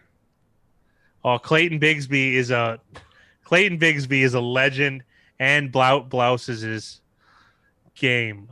Blouses. Yeah, I like Charlie Murphy's True Hollywood Stories. That's my favorite stuff. Those have got to be up there. The 2 True Hollywood Stories, the Black White Supremacist Clayton Bigsby, and okay, there's one that I like that's a little bit. I like the Racial Draft. I don't know about you guys. My favorite joke is when so funny. My favorite joke is when Bill Burr and the other white guy talk about how the blacks got OJ back, and they do this like little hand dance. Oh, that's the best. My favorite joke in the whole thing, and Dave Chappelle's character looks very annoyed.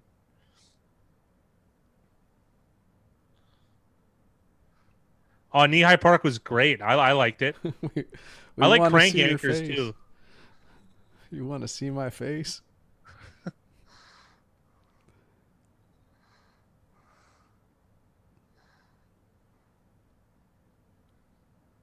And then they're moving the ball really fast after that horrible 2-minute drill. There's a flag on this play. Y'all get any more of them Harleys? Oh yeah, the Real World. Real World. The Mad Yeah, Mad Real World. Fantastic. Mad Real World. Who was it? It was Lysol. They had one of the guys from the show Oz on that skit. I think his name was Mims or something. He played Poet in Oz, so he played one of the guys in the in that sketch. And Charlie Murphy's character was the funniest. Yeah, Lysol. Yeah.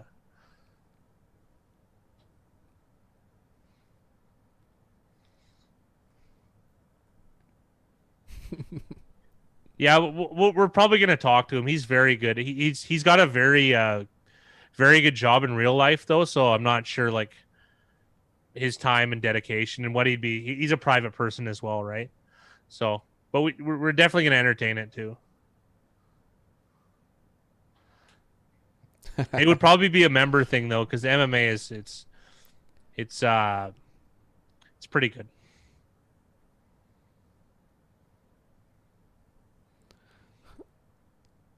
Yeah, when the aliens are coming.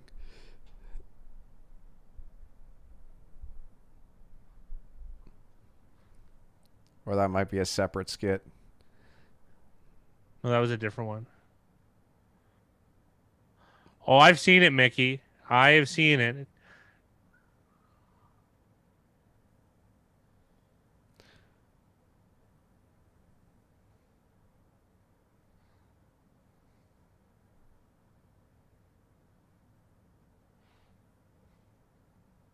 — 2020 makes the 2000s look golden. Yeah, it does. Yeah, Children of Men is a very good movie. Mickey Hill had mentioned it's Clive Owen, right? Clive Owen's one of my favorite actors. I liked him in Croupier. That's a good one. I like those weird British films, like almost like semi-British indie films. There's Croupier, and then there's another one called Following, I think, and I think that's Christopher Nolan's first movie. It's a black and white movie with I think James McAvoy, which is very good. Speaking of black and white movies, Ed Wood is in my top 5 for sure. Tim Burton from the mid '90s, and you got to go with Pi. If anyone's seen Pi, I think we've brought it up a bunch of times. Memento, of course. 3rd and 16 here for the Pats.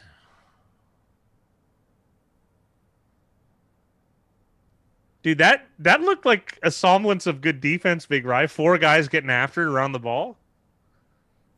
You can never count out a Greg Williams defense. You actually can't. It's not even a joke. Pie's unbelievable. I'd love that movie.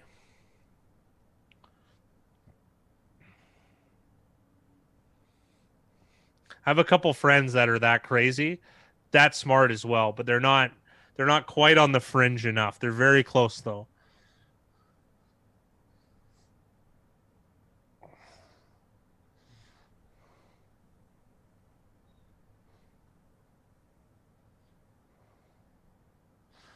Nick Folk here. I wouldn't be too confident here.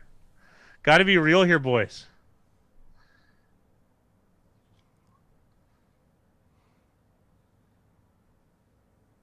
Bottle Rocket is unreal. It's the first movie of what's his name? Oh, it's good. Anderson, what's his name? I can't remember. Not Paul Thomas Anderson, the other one. Wes Anderson. Dead Man Don't Wear Plaid. I've never seen that.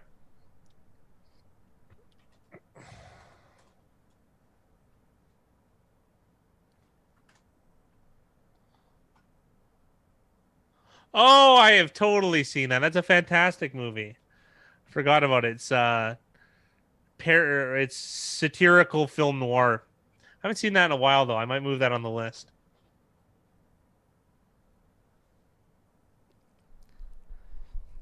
Jets with the points is looking like a great play so far. That doesn't mean it's going to hold, but Jets get the ball. They're up 3 right now. I mean, I think it's pretty good if they finish the half out just up 3. That's fine. Yeah, they don't have any timeouts either. So this last minute will be pretty sketchy, I'd say, for the Jets offense. Oh, you mentioned the N family, Zitvono? Yeah.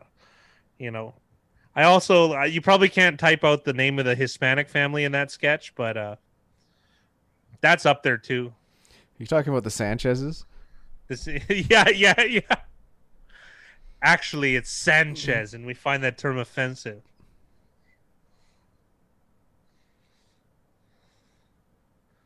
You might have some Spanish DNA, Big Rye. You have a chance.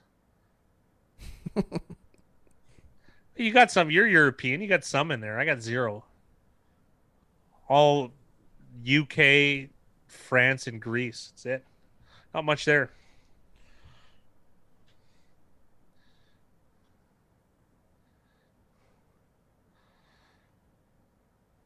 Are they going to take a shot here, you think?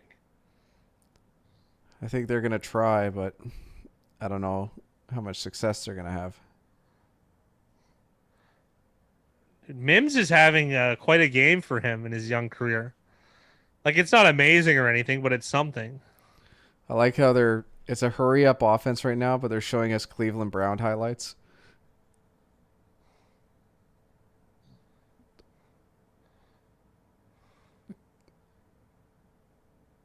That almost was caught. You know what? That looked like it should be PI, because I don't know if Perriman even had his left hand available to make that catch. Yeah. Yeah, there you go. Wow. Why don't other teams do this then? I just realized. Try and get a PI. They used to. The Ravens used to.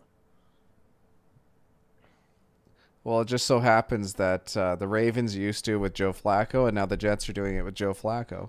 Yeah, there you go. So this might be it turns out when you can throw the ball 60 yards downfield really, really well, that's something you might want to do more often. There's 29 seconds left. Still no timeouts for the Jets.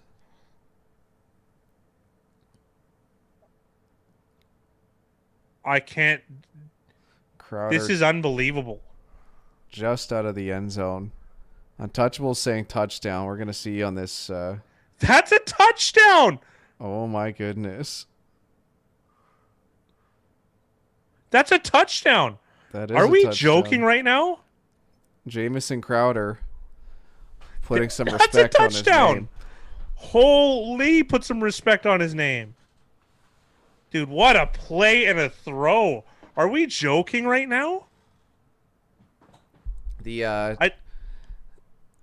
I told Jackson Littlewood you're probably not missing much. I was wrong. This is good football from the Jets. The Josh Allen asks, is Mike McCarthy seemingly a one and done coach for the Cowboys? I think so. I think from It's how not all his fault. From how this season has gone, it's definitely been not a good season for him. The one thing is that there was a vote of confidence by the Cowboys ownership or front office, however you want to say it. Well, they're both. So it's I have a feeling that he's going to get more opportunity, and I just think that's more opportunity for bettors and taking advantage of lines against the Cowboys, to be honest. I will say this though, I don't think he I wouldn't be calling for his head if he lost games like he did against the Steelers, like those types of efforts. If they lost every game like that, I could handle. I could stomach it as ownership, but some of them have just been unbelievably bad. They called it incomplete on the field, Zivono, so it's something that they're gonna have to do a challenge. They're reviewing it. There's no challenge, yeah. but they're gonna booth review it. Fat guy said it the way I should have said it. Josh Allen said, I bring it up because Jason Garrett was like the scapegoat, and I was wondering if Gase would get a job, assuming he's fired, but Garrett did real quick. Oh, Gase would definitely get a job real fast as a coordinator. Yeah. Gase has proven as a coordinator he Touchdown can have success. confirmed. Jets up 2010. Unbelievable. Really nice catch from Crowder, who really didn't have a lot of space to work with on the sidelines. Well, who's New England playing again this week? We're going to get a good price on them.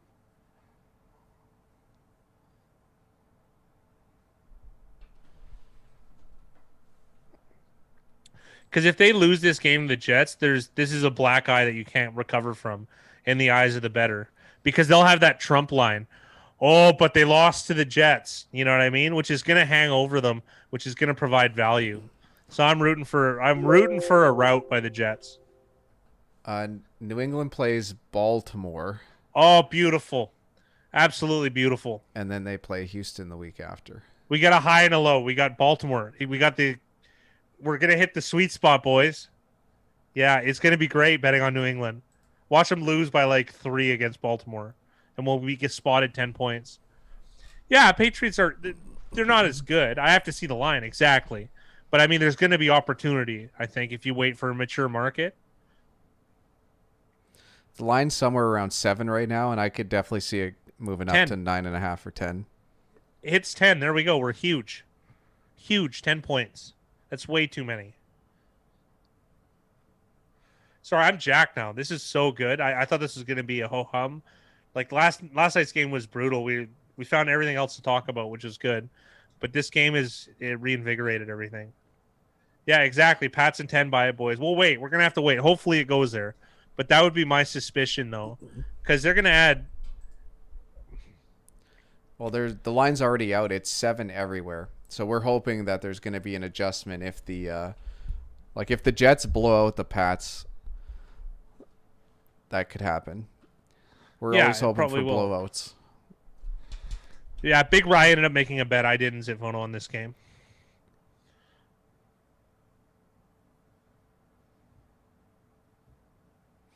Yeah, Zit, I decided to bet the Jets last minute just because there was heavy money and a small line movement on the Jets right towards kickoff. I'll be back in one moment.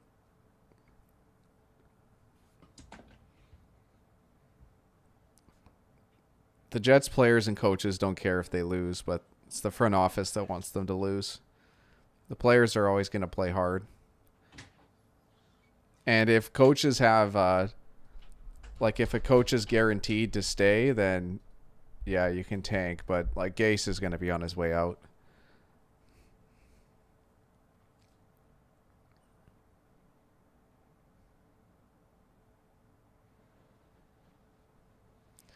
You're going up against the Pats defense in fantasy and need the defense to get 2 points or less to win.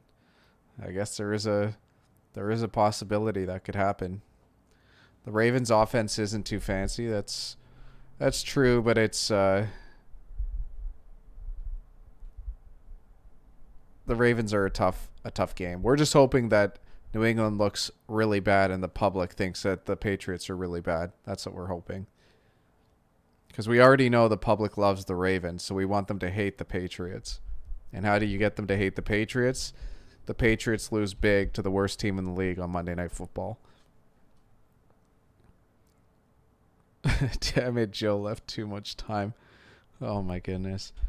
It's so unlikely that they were going to score any points there with no timeouts, and Flacco got it done in 3 plays. Zitvono to won at least 10.5 to bet the Patriots. I think that's fair. It's one of those things where you sit and wait. You wait for that line if you can get it. APND said, tanking has never worked ever. I don't know why it's a thing. Suck for luck didn't work. You always try to win games. Undoing a losing culture will set you back more than a rookie quarterback will help. Well, I like what Miami did. Because Miami last year, at the start of the year, they just got rid of any player they thought wasn't going to be a fit for their coaching staff. So Miami, like, I don't obviously have like the exact numbers in front of me, but like 60 or 70% of that Dolphins team was like completely new. And like I made a big bet last year on the Dolphins under 5.5 wins or under 4.5, and they ended up with 5 wins. So I was disappointed. But that was only because Flores he was a master of, like, Flores is just a master of coaching and getting those guys ready to play. Because they showed huge progression from the start of the year to the end of the year. Like, that was a completely different team over the course of a season. But that's how you have to do it. Like, you have to clear your roster, and you're still trying to win games, but you need to have, like, you obviously don't want to have good players and tell them to lose. You'd rather get players with potential and try to win. Yeah, you only want the guys who want to be there. That's exactly what it is.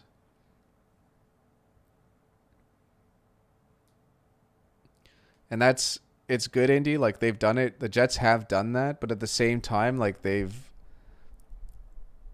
coaching hasn't been as strong as it is in Miami. Yeah, second half, Miami was 5-3 after starting 0-8. And it's continued. Miami's had a very strong season so far this year. And like Tua's still not ready, but they're playing Tua.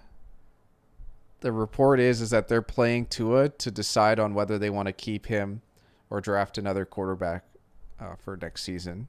Because they do have that Texans pick, so Dolphins are going to end up with like a top 10, top 15 pick thanks to the Texans.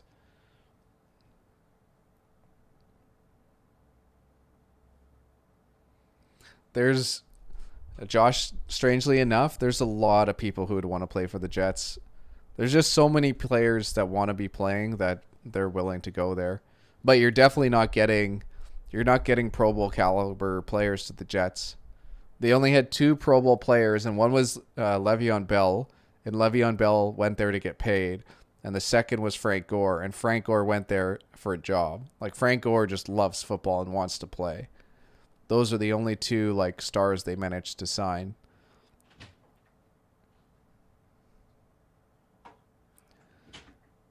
Yeah, Zit, that's one of the options that you can do. The NFL's got pretty quick turnover, though, so usually bad contracts don't get moved around. And with how guaranteed money works, it's usually teams are on the hook to start with, and that's why you kind of see less trades. Yeah, Kevin. They definitely tossed players who didn't want to be there. G's and Titans. Just talking about AP brought up a point, and he talked about how tanking never works, and you don't want to like instill a losing culture. But I said like there is a way that you can tank, and I used Miami last year as an example. Like the Jets are kind of doing it this year as well. Like you got to clean your roster of like the guys that you can get trade value for essentially, or guys that just don't want to be there, and like there's no point in having 5 good players if the other 48 guys on your roster are shit. So you can kind of like trade them away, get pieces for them. But like I was talking about, the Cowboys did that in the '90s. Yeah, it's tanking I feel does like, work. It's just rare. Yeah, I used Miami as the example last year for tanking. Like you'd rather like get the players on your team that you want to have, and then move from there. Like if you lose, you lose, and then all of a sudden you can add another nice piece to start the next season. I think what Miami did last year was masterful. They got a bunch of guys together that there was no cohesion. They were insanely bad. The worst 6 weeks in NFL history was Miami Dolphins last year, in my opinion. And then what they do, they grew together and they got better. I mean, it does help to get those key results, but I mean, I would be surprised if Miami wasn't a top tier team in the next 2 years. I'd be very surprised.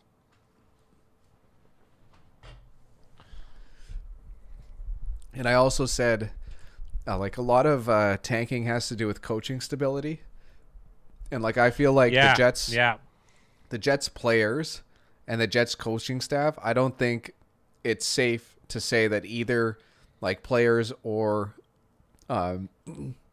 like players are still playing, because there's a chance that a Jets player could go to another team and still have success. It's your resume. Exactly. And I feel like the Jets coaching is the exact same way, where like Gase could get fired any week. I don't think there's a guarantee that Gase is going to be there for 5 more years. So he doesn't care about tanking. That's for sure. Like Gase is trying to win games for his resume.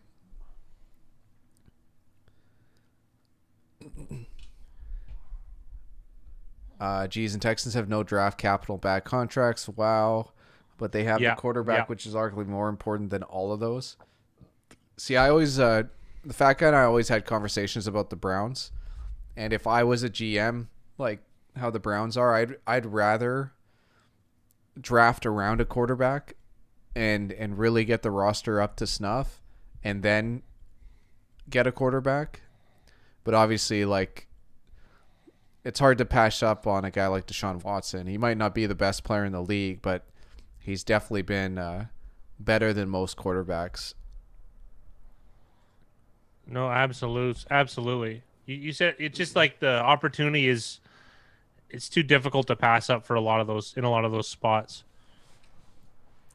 Well, Tua, the reports is that they put in Tua in Miami because they're going to have such a high pick because of the Texans, that there's a chance that if Tua's no good, they don't want to ruin the entire like plan of their franchise by not drafting another quarterback.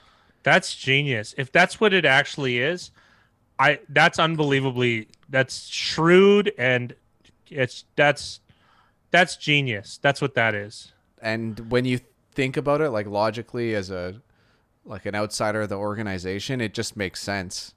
Like, what's the point in keeping Tua on the bench all year? Fitzpatrick has the opportunity that he's going to retire, and then all of a sudden you're stuck with Tua without knowing what you got, or you're going to draft another guy and waste that draft capital on a position where if Tua is the starter, even after drafting another guy, is it like you've lost out on having a very, very top, defensive lineman or offensive lineman or corner, or like whatever you can get in that top 10. Let's not forget too, Fitzpatrick was having I'm going to go out on a limb and say fantastic year. That's not even going on a limb. He was doing very, very, very well. So this is a great idea. I'm a big fan of the Dolphins right now. Zit says there's a difference between tanking and being a crap organization. The latter usually leads to further underperformance. And a lot of it is leadership. Like, it's top down, and there is shitty owners, and usually those shitty owners are the teams that are shitty more often than not. And the Yeah, Browns are one of the prime they're examples of a shitty owner. they're on the Mount Rushmore of garbage ownership. AP said that's probably the best way to put. There's tanking, but there's nuance there. We're not trying to lose. We're laying foundation. That's a that's a nice way to sum it up. Yeah, like obviously looking at it now, passing on Mahomes looks bad, but there's what Mahomes was like what 10th or 11th or 12th. So Yeah, 9 teams passed on him and or whatever it was, like a handful of teams passed on Mahomes. And to be honest, guys, I don't know if Mahomes is the player that he is without Andy Reid and without that time to kind of develop under Andy Reid. Like his father credits Alex Smith for a lot of stuff too, but that's probably just being humble because they're good sports people too. But yeah, you did mention that, and you are right. and think about this, like Deshaun Watson has had a pretty nice start to his career in Houston, but what if Deshaun Watson is playing with Andy Reid right now? Like Deshaun Watson might be like obviously he doesn't have the same arm talent as Mahomes, but at least scheme wise and offensively, like Watson might be like essentially Lamar Jackson esque for Kansas City, just like how Lamar Jackson was for Baltimore. It's so hard too to say, like there's so many players I'm sure that would have a lot of success with certain coaches that just never get the chance. Legend has it the Saints had Mahomes circled for their pick. They picked after the Bills before the Chiefs traded for the pick. That's a AP. You know what I love about that stuff is, and I'm gonna say the champion of that is Hugh Jackson, because it's like I remember Hugh Jackson was always saying how uh, he was gonna draft Patrick Mahomes. He was gonna draft Deshaun Watson. Who else? Like You name it, Big Rye. a, And I hate to break it to Hugh Jackson. It doesn't matter who he had at quarterback; he's still going to lose. He's awful. but I love those stories where it's like, oh, I was gonna draft him. It's like, well, you didn't, and what's the point in saying you were gonna draft him? Like it's kind of BS after that point. I think Reed did good with McNabb. Look how many years he played. McNabb Unreal. was a very respectable quarterback. Reed connects well with quarterbacks, says Kevin. Mickey Hill said traded up one spot, spent future draft capital to get Trubisky. Best Yeah, draft for a freeze guy job in decades. that was John Lynch, and they drafted Solomon Thomas, who they wanted anyways. They didn't want Mitchell Trubisky.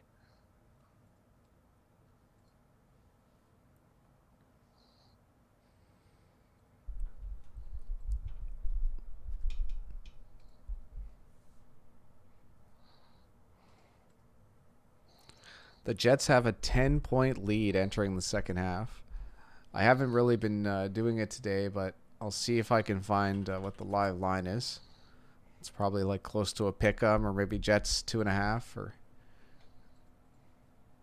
we'll see if I can pull it up in time to tell you guys. Jets minus 160, so they're about 3-point favorites on the live line.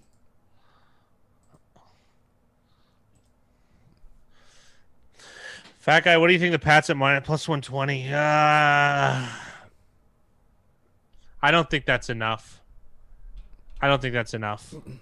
The thing that sucks for both of these teams is that neither team is built to come from behind I was and just win. gonna say that. Yeah. There's like, if no. I for me I like plus 180 if I were gonna put a number on it. And also too, I don't know how desperate the Pats are to win this game.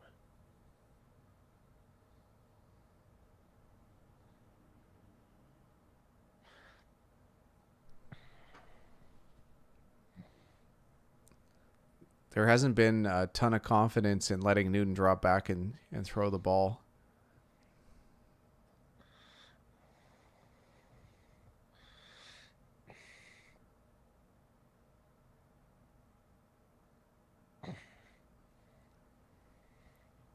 He He can't. I can't don't think throw. he That's can. why. Yeah.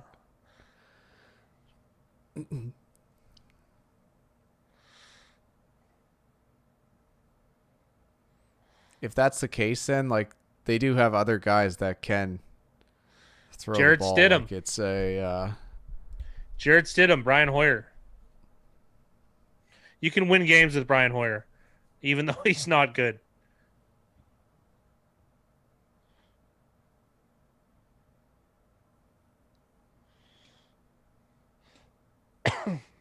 They played such a nice game against the Seahawks.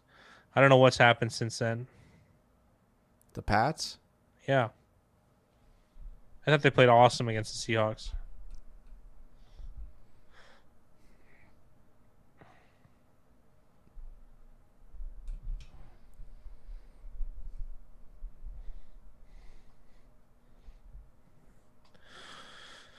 Two and five, and like that. Don't forget they have a devastating loss to the Bills. Yeah, they did play awesome for 20 years with Brady. That's true.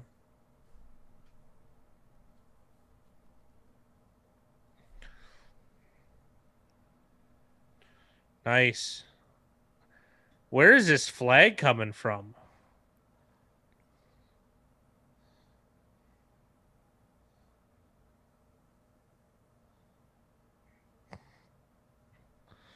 They are the Spurs of the NFL, absolutely.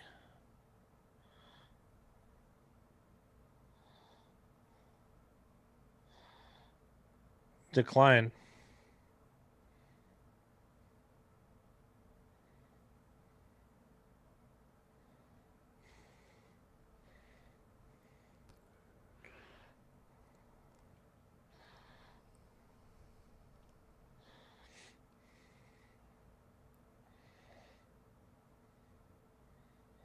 I don't know if they're the Bulls. I don't think they had the star power. Only in 07 they had the star power of the Bulls.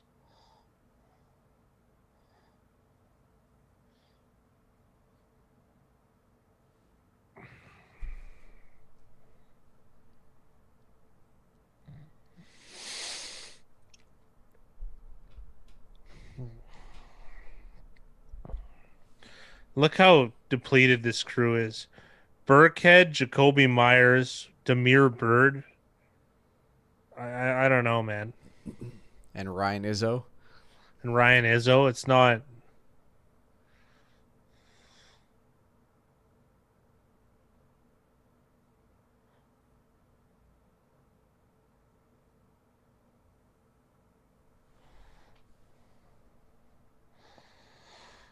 They're putting together an okay drive here. I got to be real. Who's 47? Some fullback. And I know, but I don't know Johnson. what name.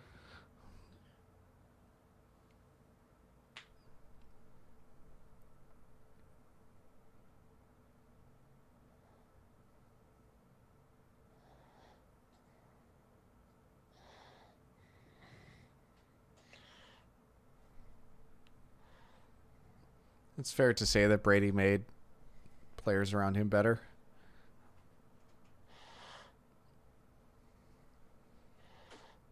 I think that's more of a Pats coaching staff thing though than a Brady thing. Jacob Johnson.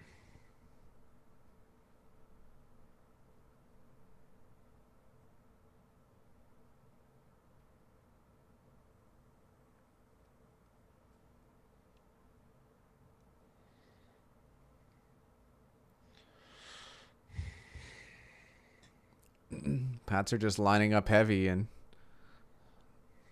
moving this ball down the field.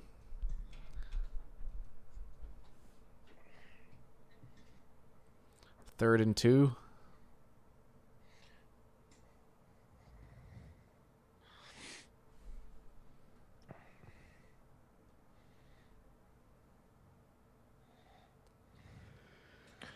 I think Eddie Stacks is. Oh no, he didn't. Wow, nice run, Burkhead. Noon's actually had a very efficient night throwing the ball, 15 for 16.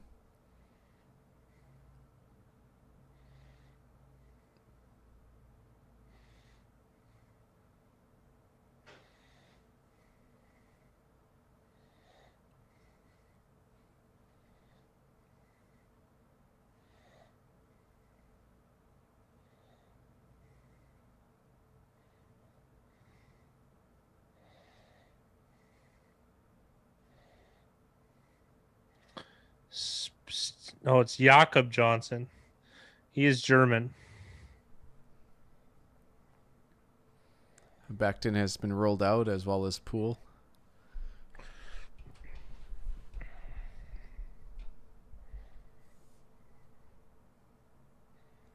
Larry Legend, one of the fat guy's favorite athletes. Yep. Larry Legend. Hard not to like him. Also my favorite character, secret character in NBA Jam.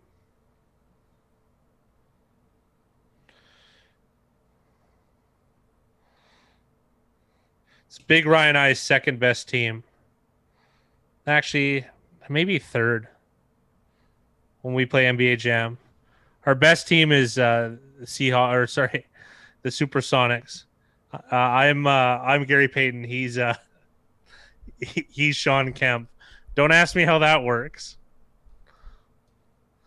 And then he also plays McHale and Bill Laimbeer pretty well. I like when we go Rondo, Larry Bird, and you have to play as the center. Yeah, I'm you good at score and get the blocks. Yeah, I play defense and offense. You just go for steals and pushes. I miss those days. Hilarious.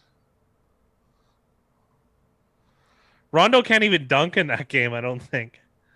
I don't think so. Burkhead looks like he picked up the first down here. Kaboom! The hick from French Lick. I love the Larry Bird stories about him playing like street hoops growing up. Yeah. And he'd only like play with the black kids, and all the black kids would just trash talk him the entire time, and that's like how he became a historically good trash talker. Wasn't he a garbage man too? I think he was. Larry Bird? Yeah. Almost a touchdown. I think he was a garbage man before he went back to college. I don't know. Hey, good luck, Donnie. Good luck. Oh, you got 125? It's a bit better.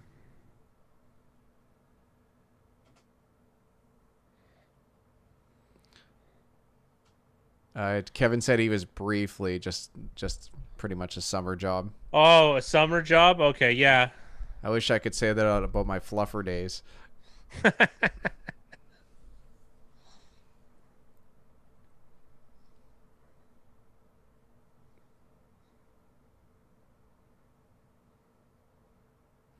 That was a very, very interesting way for Noon to hand off the ball. I kind of want to see this. Yeah, but could he play into? Jeez, that Larry guy practiced Bird, enough. Larry Bird would be especially good in today's NBA. Dude, he'd be Kevin Durant. He would be. Kevin Durant with defense.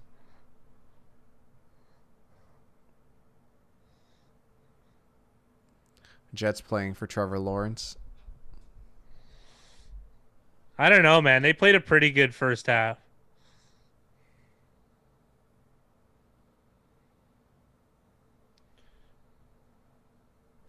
Are there any one-win teams other than them? Or are there no-win team? Are there any one-win NFL? teams? Yeah. Let's take a look. There's the Jaguars at 1-7. Ah, there you go. And that's it. Even all the NFC East teams are at 2 wins. At 2 wins, yep.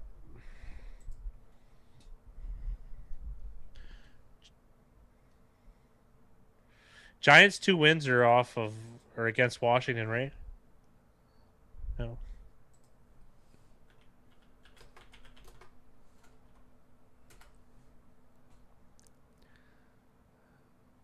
Yes.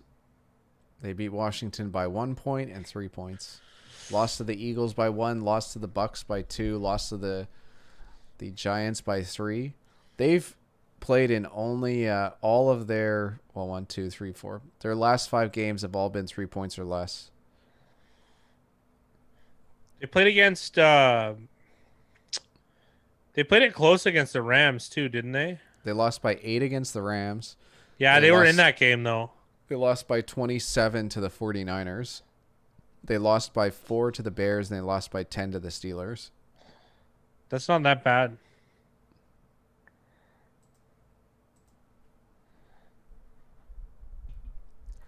Zab says there was a sharp move for the over on this game. I saw the line go up or by 1 point from 41.5 to 42.5 Zaps, but that's all I saw for the OU on this Pats game. Bird is very handsome too. Yeah, right. He's a man's man.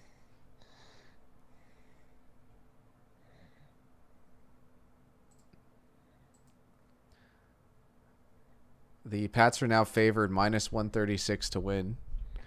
Well, that's a good bet then by Donnie.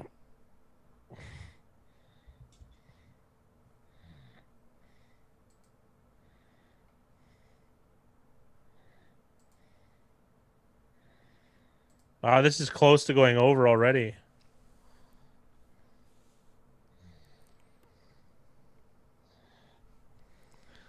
There's a big difference between hot and handsome, and I'll go with Larry Bird as handsome.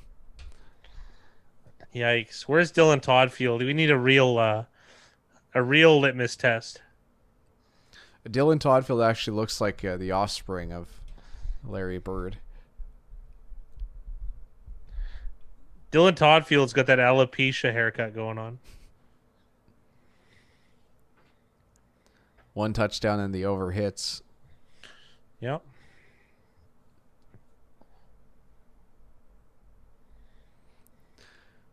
Look at, they're already trying to go for 2. Yeah, Larry Bird is a bird. He does look like one. I've always thought that.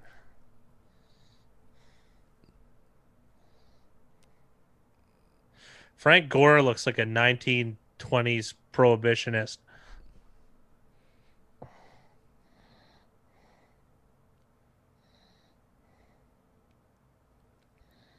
Play action.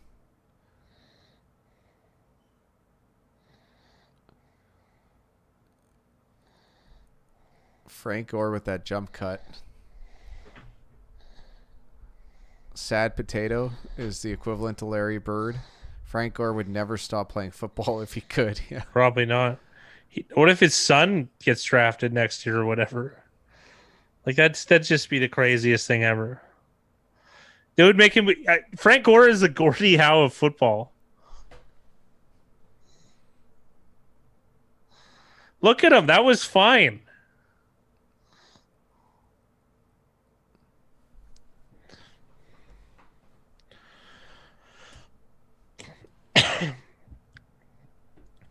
I think Gore should go.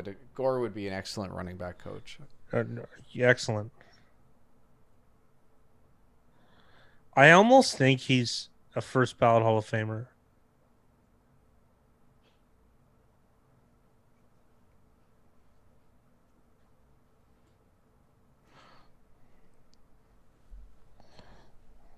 Did they just show that he's played the second most games all time for a running back? Yeah. Who's played more games than Frank Gore? Did they just show it? Lorenzo Neal. I think he's Really? a fullback. Lorenzo Neal was the fullback for LaDainian Tomlinson. Yeah. On the San Diego Chargers. Lorenzo Neal was a very, very, very good fullback. I just don't remember him as well. No, he played on the team that Turned you. well, that LaDainian Tomlinson set the touchdown record. And Lorenzo Neal was a big part of that. 93 to 08 he played. So pure running back, it's Frank Gore. I don't know. He's a teenager, I think, Josh. His kid has a chance of. Frank Gore was drafted the same year YouTube was invented. That's What a good comment. That's a good stat, Dustin. Well, the thing about I've said this. There's not Go a ahead. chance Gore has 5 more years. No, but actually there is a chance. I've always said this. Like when he played really well for a couple games for the Dolphins, was it last year, or the year before? Probably the year before. Yeah, it was the year before. He does all the other stuff right, like pass pro and stuff, shipping assignments. Like I don't know, man. The guy stays in great shape. There's gonna be jobs for him, and I think too, he's not a baby. He goes to work. He's a man. He takes his lunch pail. It's going to be so hard for him to fight off all the new talent that's going to be coming into the league. It's But just think about it. He'll work for veteran minimum, and every time those guys miss an assignment, he doesn't miss any assignments. He's one of the better blockers in the league. I don't know. I just feel like it's hard for. There's going to be work for him. Not as a 1. We're talking as a 3 or a 4.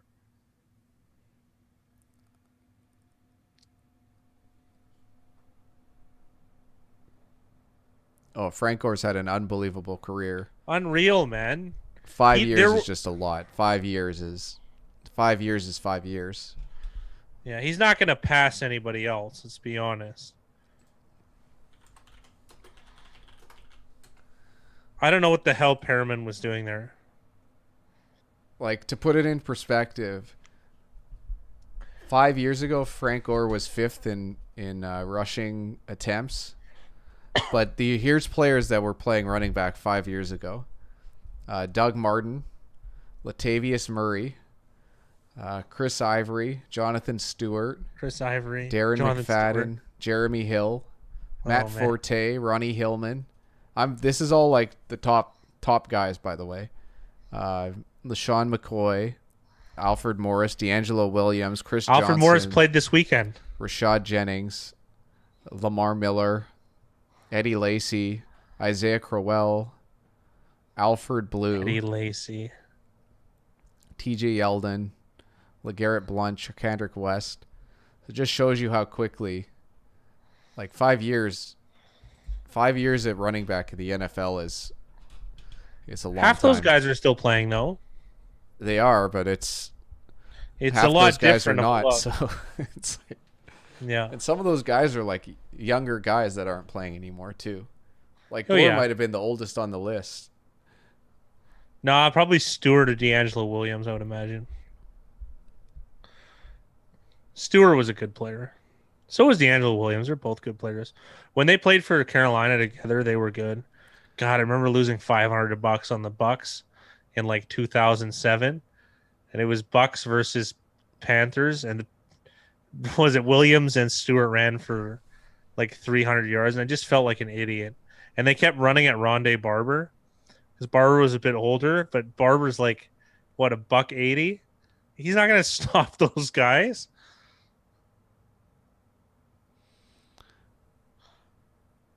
I don't know how to say his first name, but P. Ryan with an excellent block. LaMichael, yeah.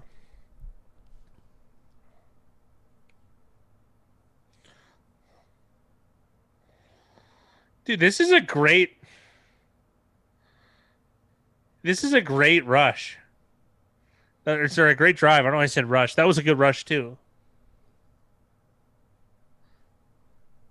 Did Arsenal lose this weekend or a draw or Yeah, they lost to Aston Villa. yeah, 3-0.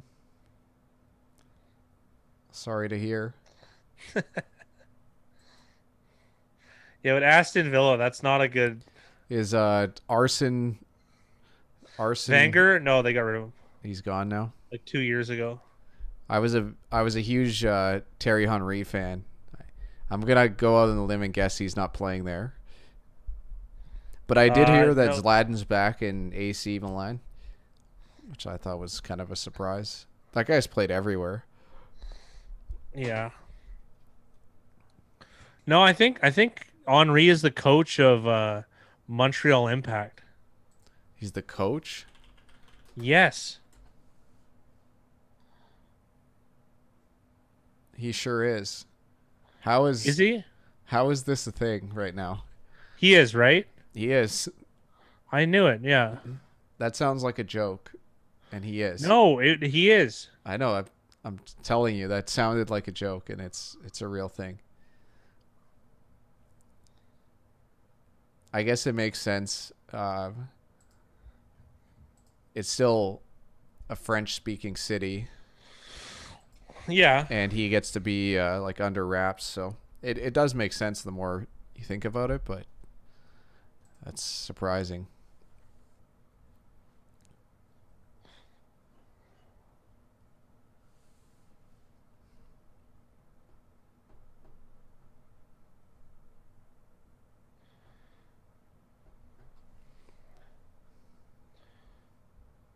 Bonjour. Bonjour.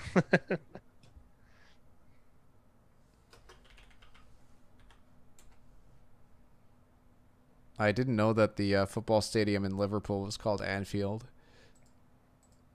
What?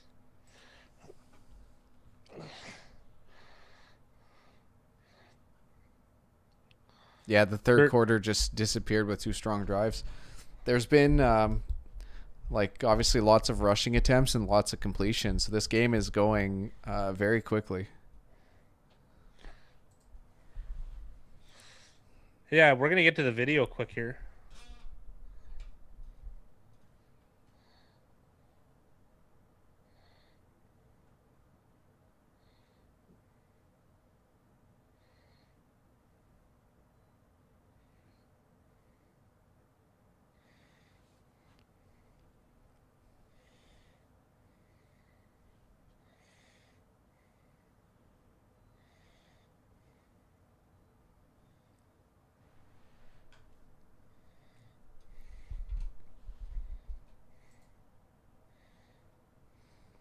Jets minus 165 on the live line. Why is John Bon Jovi wearing a Patriots hat? Isn't he from New Jersey? Always hanging out with Robert Kraft. Just wearing nothing. He's probably a Jets fan. That's a touchdown, by the way. That's 2 for Brashad Perriman. The ex-Raven, the ex-Brown, the ex-Buccaneer. The current hypochondriac, over-exaggerator.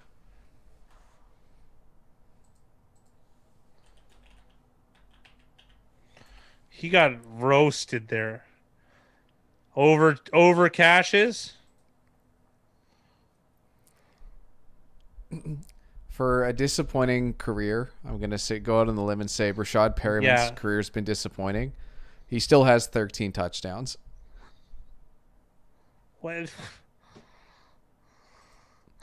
I guess, man. This was a 6th year in the league. Well, he's got, in his career, this is his 5th year. Altogether, he's got somewhere between 17 and 1,800 yards and 13 touchdowns. So he's definitely been touchdown dependent on his career stats, which is surprising. Well, I'm getting called out. And it was a bruised shin, by the way. And yeah, you know what? I guess it takes 5 years to heal that. He got 10 feet down. I will be back in a couple minutes.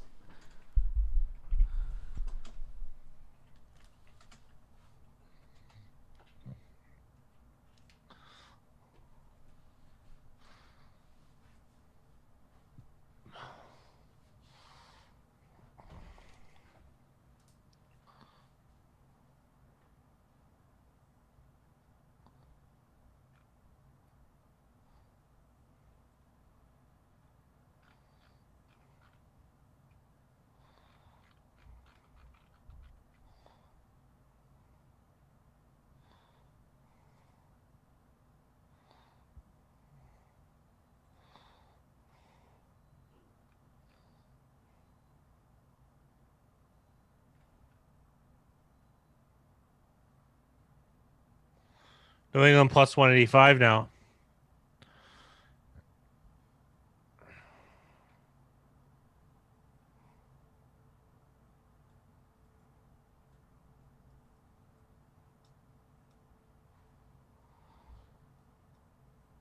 It was Kevin White who missed a year with a bruised shin, which became a fracture. I don't know what he missed his rookie season with. It was something else, though.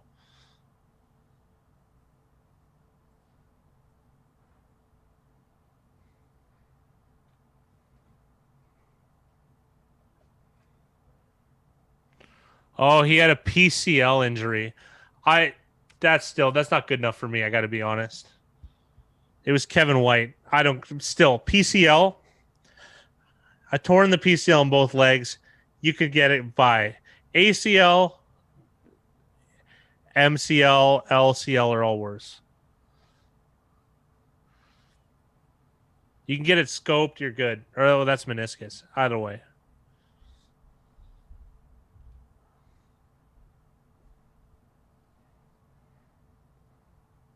Another graphic.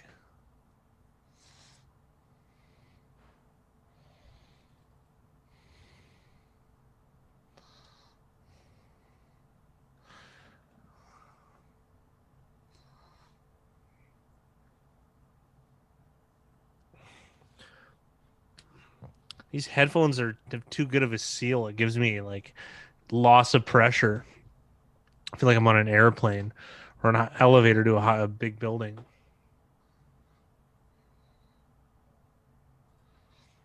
The poker game I go to is on the 48th floor, so you so you like lose pressure in the elevator. It's the weirdest feeling ever.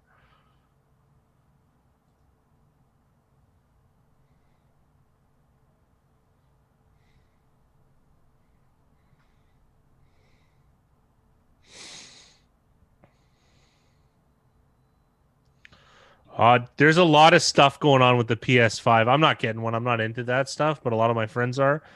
You need a 4K TV that can handle 60 frames per second. There's only ask Big Rye because this is all his jam. You need like a special TV pretty much for it.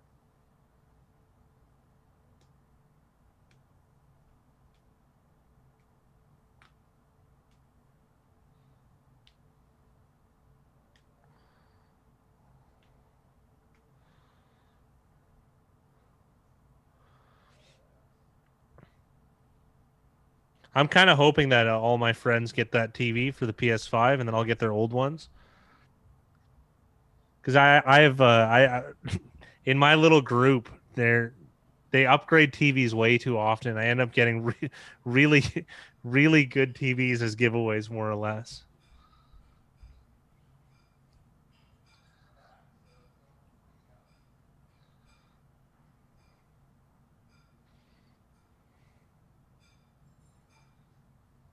Yeah, I don't think Dylan has good standards. I got to be real here. I can't believe the Jets are up 10 points in the fourth quarter.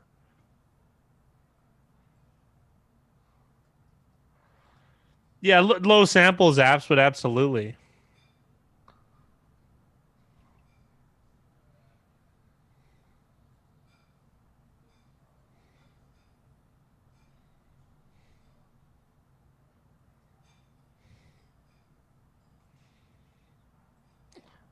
Yeah, that one you're gonna have to wait for the video. Let me take a quick look here, though.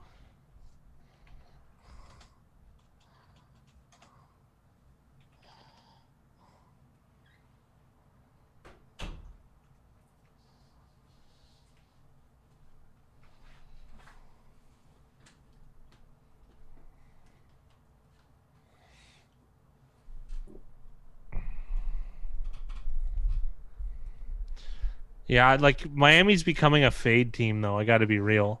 I like them. Don't get me wrong. I think they're fun to watch. They check a lot of boxes for me, but I don't know. I don't like them as favorites. Gotta be real.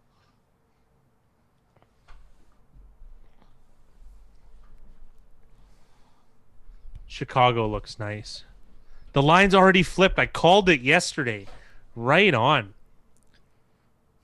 Which game is that? The the Bears.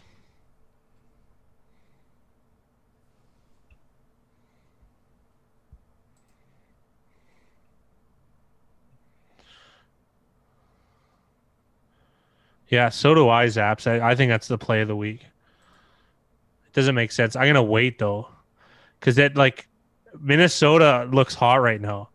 They beat they beat Detroit, whatever, but they crushed Green Bay too. So these two games are gonna stand out, I think. And the Bears, like, it's not like the Bears aren't fun to watch necessarily, but I took Giants most games. I think I've been on right Giants. I've been the luckiest with. I think been on the right side of the Giants every week except week 1 against Pittsburgh. They didn't cover, and I took them. What a play by Cam Newton. Unbelievable play. Mudhole says Montgomery has a concussion. I almost prefer if Montgomery doesn't play. I'd rather they play Cordero Patterson. Does that sound crazy? It's not great, but it's not a big deal. they haven't lost. They're not going to lose anything by not having Montgomery playing. It's again like it's that entire offense needs to be better around Montgomery. Not that Montgomery's done himself any favors. No, he's probably got the lowest yards per carry I can remember. Aside from Reggie Bush, that one year he had negative yardage for the Bills.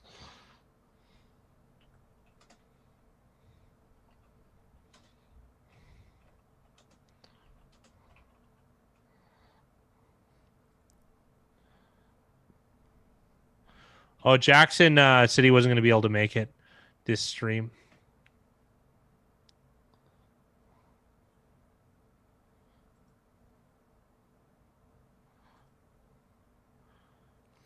The just a heads up, guys, too, is I don't know if Fat Guy mentioned, but as part of the membership, we're going to start doing opening line videos. So yesterday for the members that have joined so far, they got to see our opening line video on where we thought there was value. Looking at the opening lines right away without doing our actual picks video. Yeah, so to give you an idea, if you want to get in early on some good pricing on Sundays, we'll be doing that after every stream. So it's an informal video, but it's informative. Let's put it that way. So our schedule is going to be Sunday night. We're going to do that look ahead at the next week lines. And then on Tuesday morning, we'll be releasing the picks video. Cam Newton with the sneak. You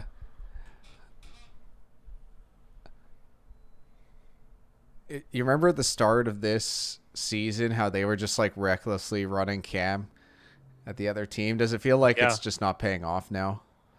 Like, does it feel like he's sluggish? He's just not all there? Well, you might be right with that. I had mentioned that in some of the early videos that was the only way they were going to win. And I guess there's a chance health has something to do with it, right? But then also, too, why not play Jared Stidham? You know what I mean? Cam's on a 1-year deal. If he can't give you the full scope of his abilities, like, why are they not? Like, then that makes me think that because they're shrewd enough to do that. That makes me think that they're just, I don't know. You know what, though? They've been down in a lot of these games. Yeah, I think so, Josh. We're going to have different content, though. Our picks videos are always going to be free. The monthly membership, I think it's $4.99 Canadian a month, and we're gonna continue to create content. But a lot of like the work that the Fat Guy and I do, that's outside of just like kind of like the jokey picks video that we do, is we're gonna try to charge for that and always bring more content and more new stuff. We're looking at expanding into other leagues and talking about other betting markets. So it's a lot more like market focused. Whereas like the pick video is not always talking about the betting markets. Big Ryan and I have a lot of like projects that we work on in regards to gambling, and we're probably going to be sharing those. Like, even as we work, it's worth. Obviously, it depends what you're into, but we'll probably be sharing like streams even while we work on stuff. So, because there's some interesting ideas that we've had, but they're just, I don't know. We don't know how to present them properly to the public, because some of it's almost like proprietary, like we think is groundbreaking. Like we have a fantasy strategy that we think is very, very profitable. So, but we don't want to just give it away, right? Because it's just one of those things. Like we spent many years working on the idea, and not that we're trying to rake anyone over the coals, but we're trying to find the best way to figure this out. What's going on, Dylan Clark? How you doing tonight? Hello, sir. 3rd and 1 for the Pats. Oh, that's so unfortunate. He slipped. Great for Jets betters, but I do have the Jets spread today at 9, but I would like to see the Pats win, to be honest.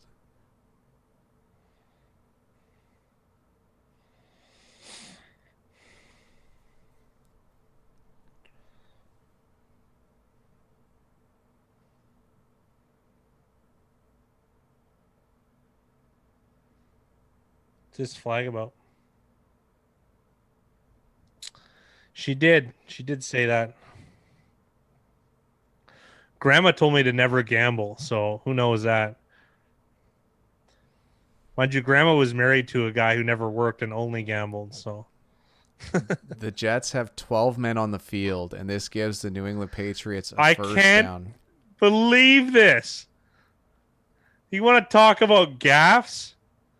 How do you do that? Zap said it right. Such a Jets thing to do. You can't even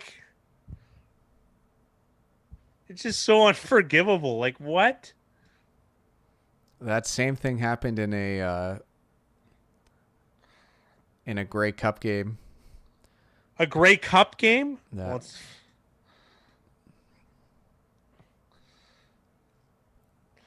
Is that Kevin, the second time? I don't doubt that it is, but I mean this is they're actually winning. They have a chance to close this out. So I don't think it's been as crucial. This is bad. They did have a couple end game gaffes against Denver where they could have won. Yeah, it's not even good teams. That's the loose ends. Every team is ironed out. Untouchable just got New England plus 190 on the live line. That's nice. It's amazing that there's certain teams in this league that they can be down, the Chiefs can be down 21 points and you're still they're in this game. And it's the Pats and the Jets, they're down 10 and it's this is impossible. How are they going to come back? Well, we thought great strategy by Gacy strapping them. Well, we thought sorry, that was funny. We thought that the cover wasn't even safe yesterday. When Carolina was up 11, Mm-hmm. It's just a tale of two different teams.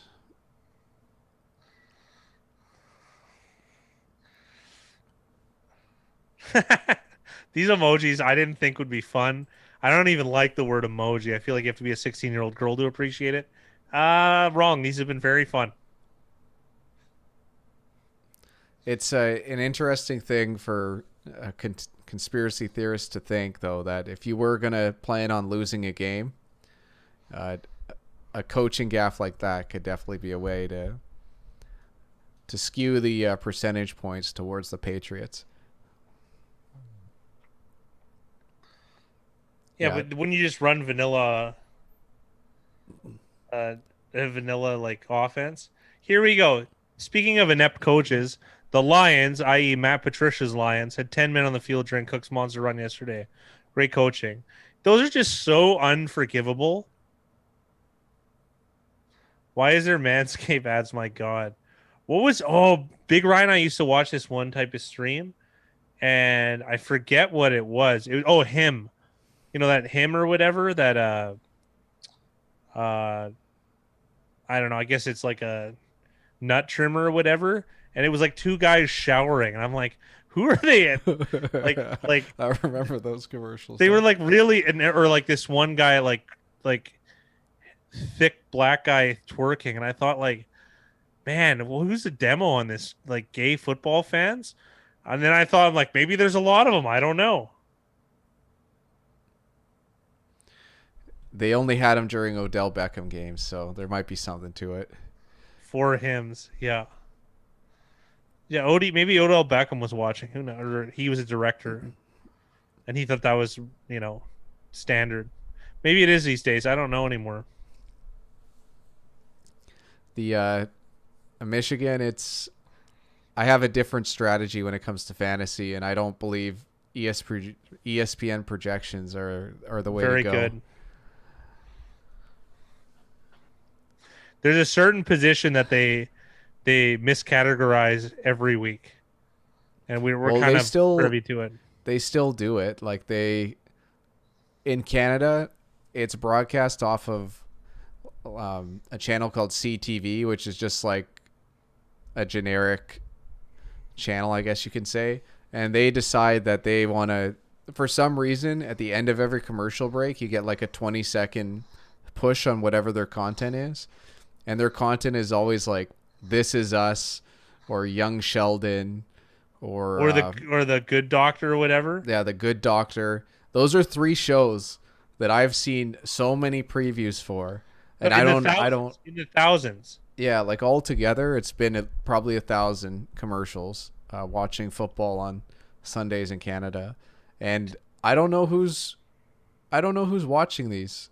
Like, I don't know who's watching football and then watching, This Is Us. I'm not saying that it doesn't happen, but it just doesn't seem like the right demographic to be going after. You would have to, for me to watch. Go ahead. Gase is a genius for taking the penalty. Look at all the time he wasted. You would have to pay me to watch any of those shows. $100 US per. I don't even want Canadian dollars. You know what? Actually, I want $3 silver. Actually, how about that? It's kind of like I had to. My mom hates ABBA, and I asked her how much it would cost for her to watch Mamma Mia live, like a play, and she's like, "Oh, I would never." And I said, "What about 1,000?" She's like, "Well, that sounds pretty good." I got her at 1,200. So now I'm thinking for Christmas to get her Mamma Mia tickets and then give her $1,200 cash. I think that would be a funny gift. Trying to get the female viewer, I guess, man. But how many are even like in the room? Like, they just usually just leave your husband or boyfriend alone. I'm trying to pull up the statistic.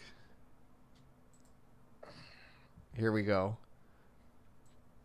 Here's some insight. But only 2.8% of our viewership is female. So 97% is male, and I can almost guarantee it that female viewership is almost directly correlated to the fat guy and I's moms. Yeah. I would bet anything.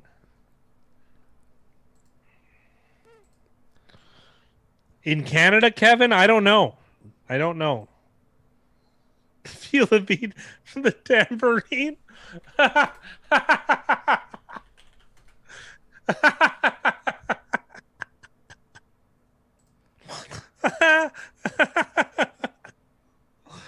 That's funny. By the way, guys, this is a really good time for me to bring it up, but the fat guy and I wanted to bring in our new sponsorship, and that's menstrual cups. Yeah. They're polarizing, but they're worth trying, guys.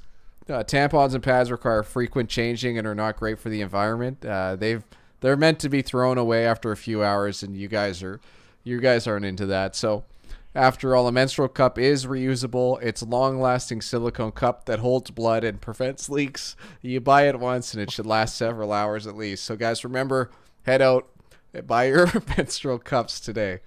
They're reusable too. You can wash them. I'm not one to push a product without trying it, and I'm going to tell you guys it's been good for me. Minnesota and Wisconsin are interesting and cool states, Kevin. I'm telling you, where we live, which is LA North, no, not happening. Cut me up, dude. Cut me up, dude. Oh, it's 2020.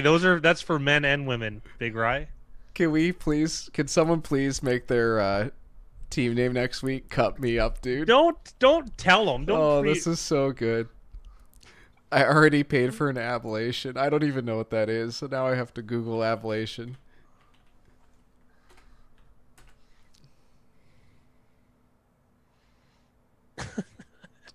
Holy shit.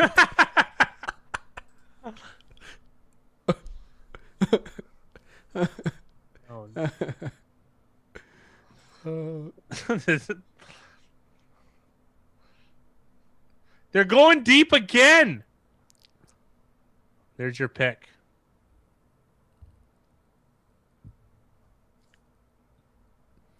Well, the other thing too is that essentially works out as a punt. So it's one of those plays where it's like I love those. I don't mind it. turnovers are obviously not good, but if you're going to turn it over, that's the best way to do it.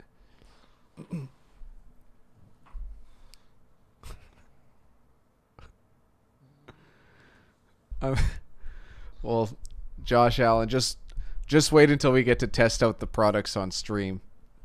I could just show you. That was like that show Robin Big. They had the man pawn. Untouchable, patented, cut me up, dude. Cut me up, dude. That's what she said. Nice punt, Joe. Yeah, that's exactly it, Mickey. What a funny stream. It's all part of Gase's master plan.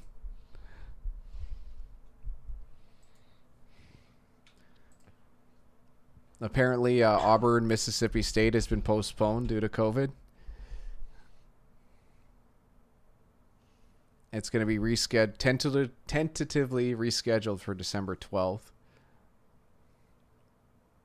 Did they put that tentatively scheduled? Yeah. Why would they put that word in there? It's like they're telling you, well, we don't think so. You're supposed to be like confident, you know what I mean? Like what? Well, I guess it's kind of hard because no one knows. That was part of the reason why the stock market did so well today is apparently there's a 90% effective vaccine, which is still pretty damn good.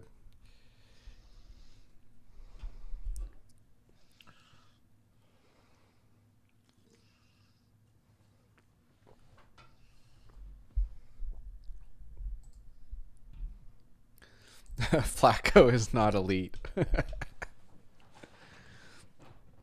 You son of a bitch. I'm in. Dylan should be the spokesperson. Wow.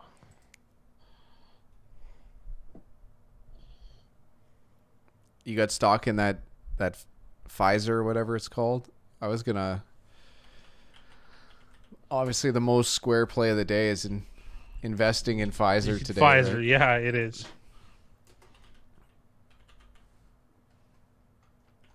PFE.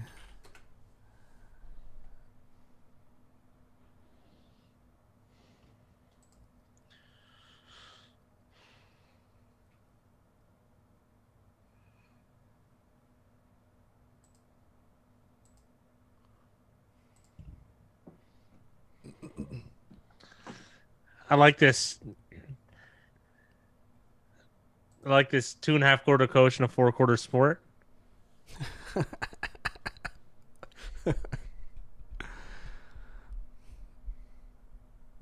That reminds me of the saying, like, this is a one-horse town, but that one horse just died. Yeah.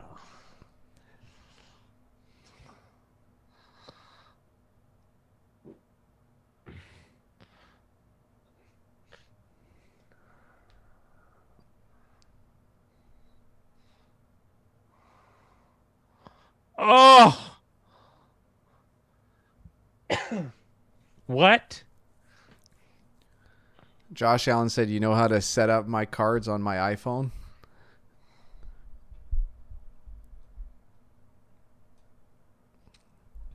I don't know what that means, so I'm hoping Fat Guy takes that one. Oh, yeah. I can put the link in stream.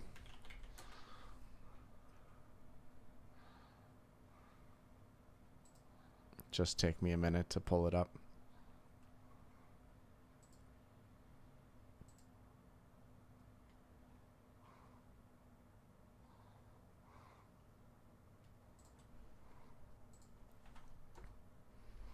That's the link to membership, Josh.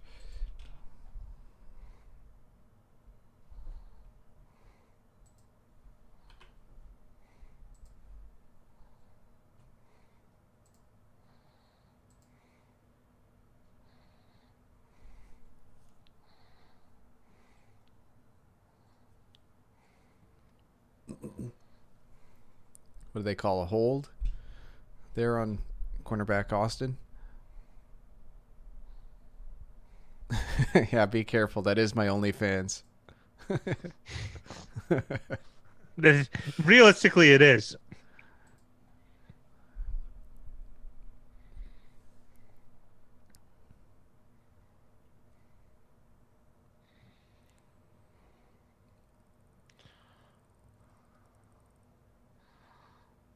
What a terrific run by Harris.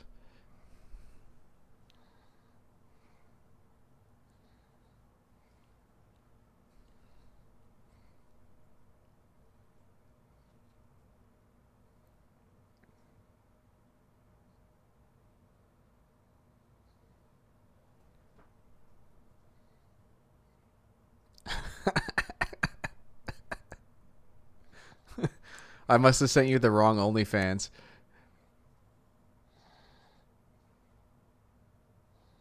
He did get popped there.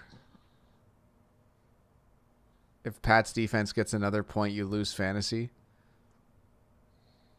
Oh, this is coming back on a hold, and it looks like Harris is injured on this play.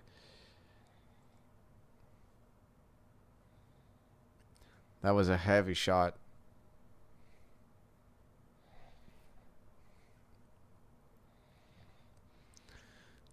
Anybody here pre-order the PS5? Well, one of the Josh Allen was curious about that. I did not. I'm just going to wait. But what was the TV thing? Because I was trying to explain it. Because a friend of ours was telling me the other day or yesterday about it. About what? Like, there's a special TV, like a 4K at 60 FPS or something. There's only like a few you can buy, like 5 maybe. Well, I was talking about it with you that there's only certain TVs under 55 inches that have the HDMI 2.1 port. So essentially, you need to have a really big TV to even get the most out of it. Oh yeah, it's lower than 55 inches. Yeah. So there are TVs available. They're just hard to find. But I think in like a year and a half, they're going to catch up and probably be a lot easier to find and more common. There aren't that many games for PS5, are there? Well, PS5 hasn't been like officially released yet. I don't know how many games there are.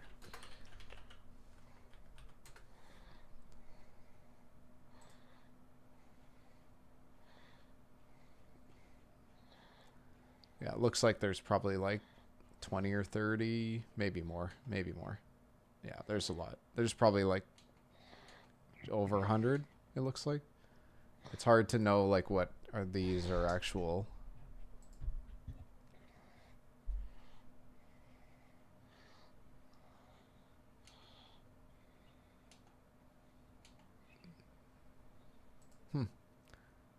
Not sure. Not too sure. Untouchable's an Xbox guy, sorry. No, that's all good. Nothing wrong with Xbox.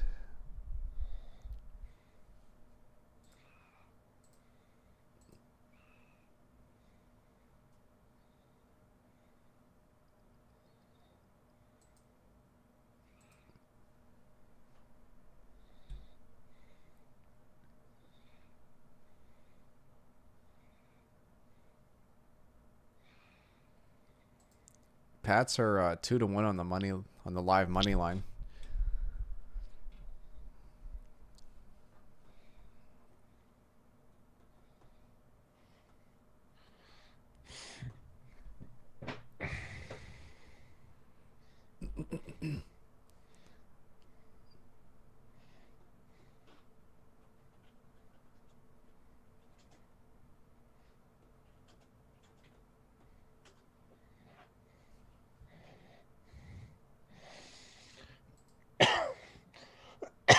Jay, you misspelled X videos. The gold standard. Yeah, Dylan Clark, Jets plus 10 is looking nice. It's an easy mistake to make, Untouchable. I don't blame you. X hamster. Holy.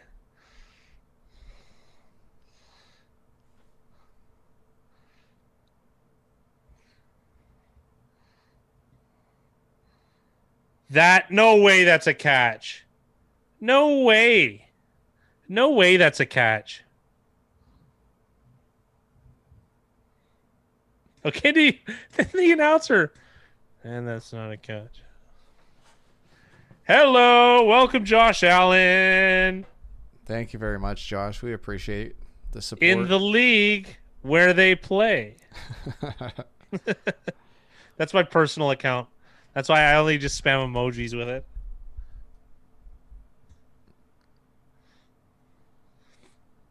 Join our Discord as well, Josh Allen.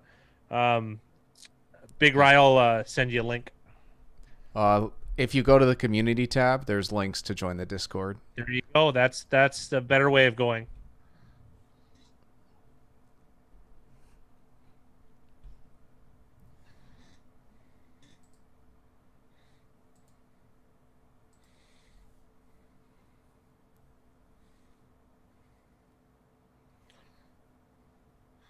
Pierre Desir. Wow.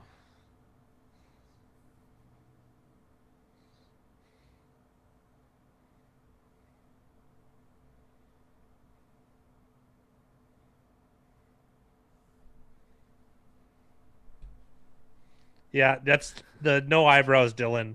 It's pretty good. His look for life, as he said to us. Yeah. Yeah, he bet that he would. Did you check on the last photo he sent us if he had eyebrows? Every photo I check. He only gets one. Yeah. So this caller's reverse. It's going to be 2nd and 20 for the Pats. Good, it wasn't a catch.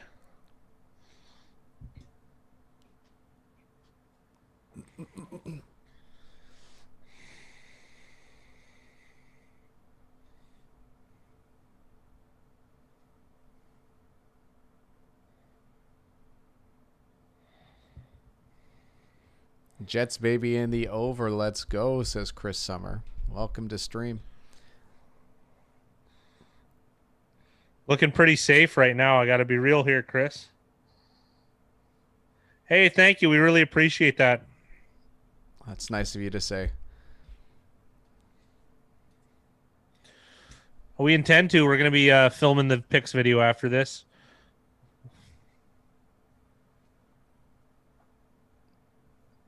XCam is 22 for 28. It's a pretty efficient night.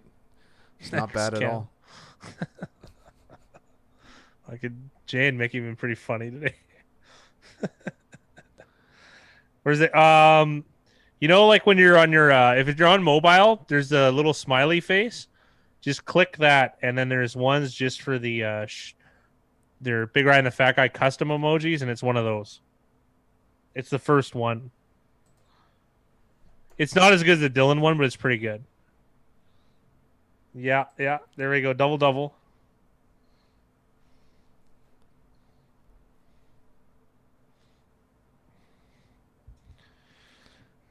We're going to get a 4th and 1 play here from the Pats. Hopefully he doesn't slip this time. Just run with Burkhead. That's your best chance, oddly enough. Run to the left, too. You got a fullback there. That was way too easy. I was going to say they're so light up front. There's some fishy things going on here with the Jets at the end of this game. They are light. Like, that's not how you line up on 4th and 1. I'm sorry. They had one player over the center and guard in Cam Newton. Oh, yeah, Mickey is right. You might have to sign out and sign back in for it to show.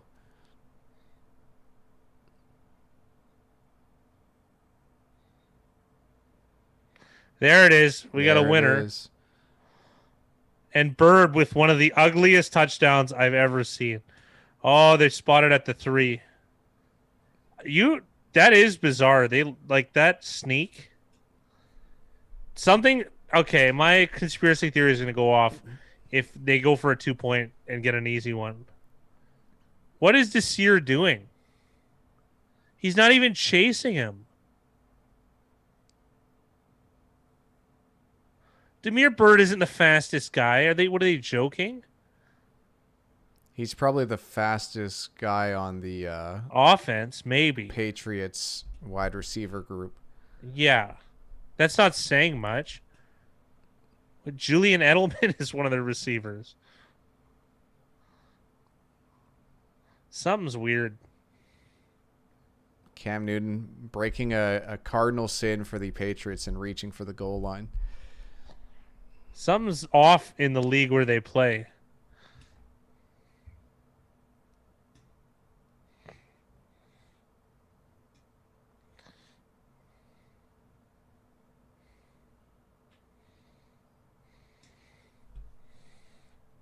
Yeah, P. Somehow they converted on a 3rd and 20. Yeah.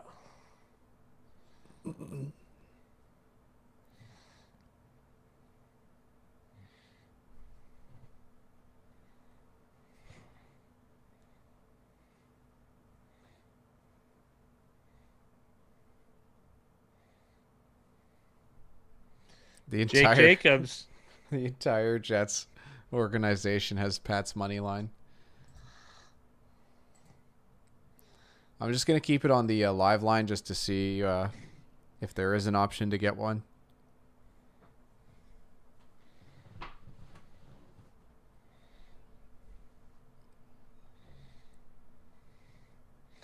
All right, I hope New England wins then.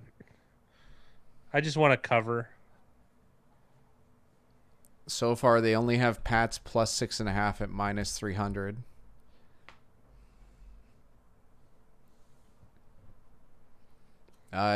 Patriots money line is plus 116.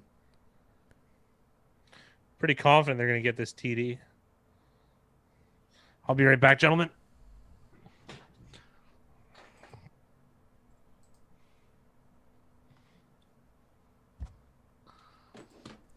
Untouchables on the New England plus 190.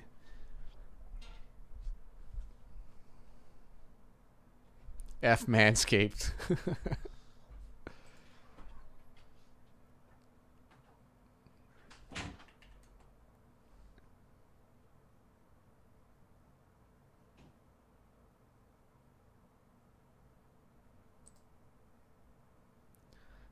So I'm gonna buy back on the Pats winning at plus 116.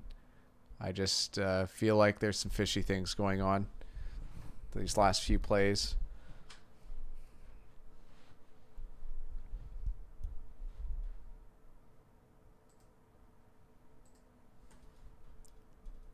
Yeah, I think the problem is just commercials in general, Mickey.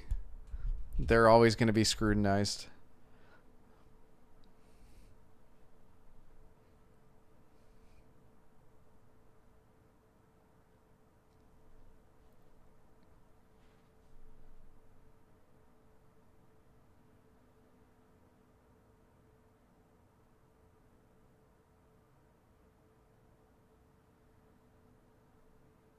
Yeah, commercials are the real fake news.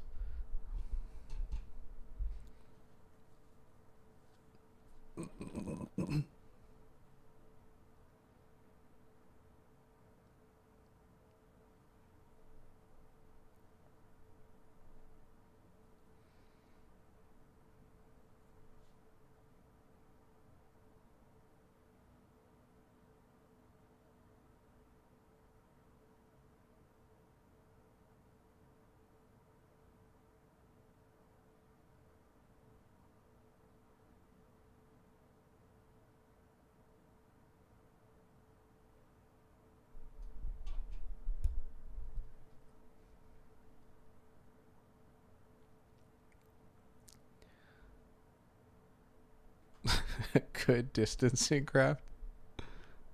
Yeah.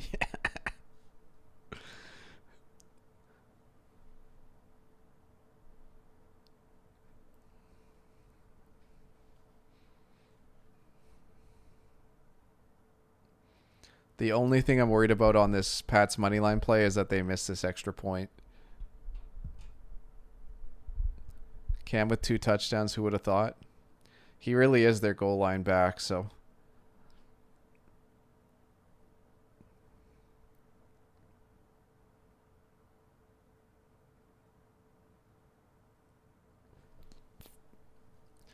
To me, this is the only stressful part is this extra point.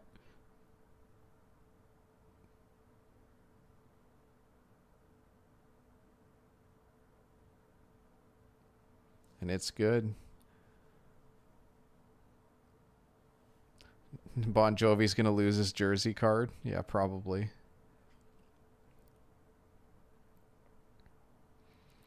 It's amazing how you can feel very strongly about stuff until you hang out with billionaires. Then everything goes out the window.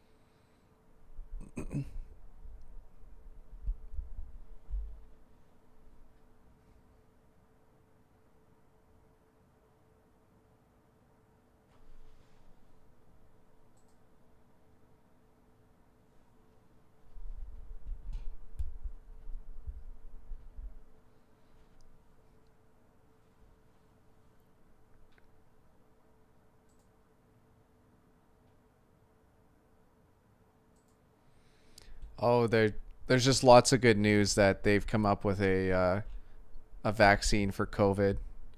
Yeah, AP, that's why I said that earlier.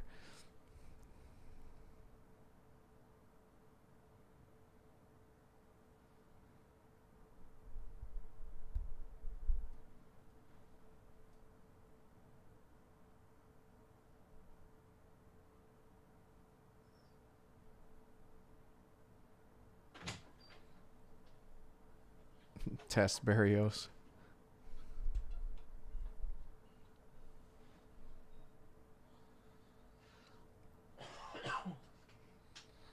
So Pats tied the game on a quarterback sneak with Cam Newton. Who scored the touchdown? Cam Newton. He rushed? Yeah, quarterback sneak. Sneak, yeah. I mean, if they're giving it to you, I don't. So Sergio Castillo for a game-winning field goal. Is that what the narrative is here? That's what it's looking like. I jumped on New England plus 116 on the live line to win. Sorry, can you repeat that one more time, please? I jumped on the Patriots to win at plus 116 before the touchdown. It seems like this is like the last quarter and a half from the Jets have just been fishy.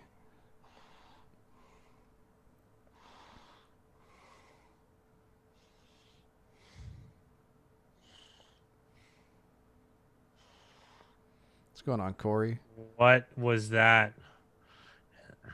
Jets have Pats have 3 timeouts. They sure do. Flacco can't hold the ball. That's the first sack. So I think you're right, man. Yeah, I think you're right, Corey, but that's only one symptom of this whole game.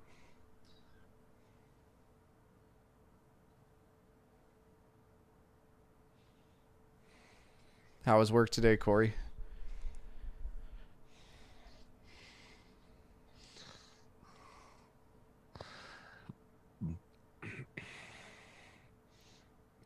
A really nice punt.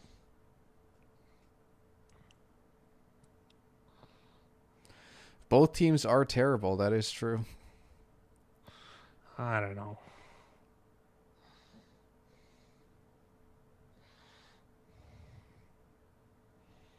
Williamson's traded.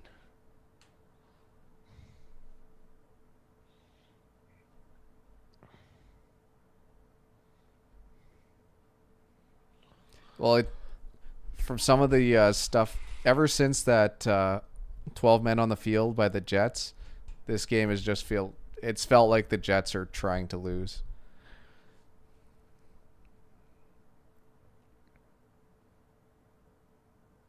And like how they lined up on that sneak, the first sneak.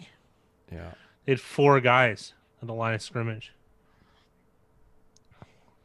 Pats had their whole team.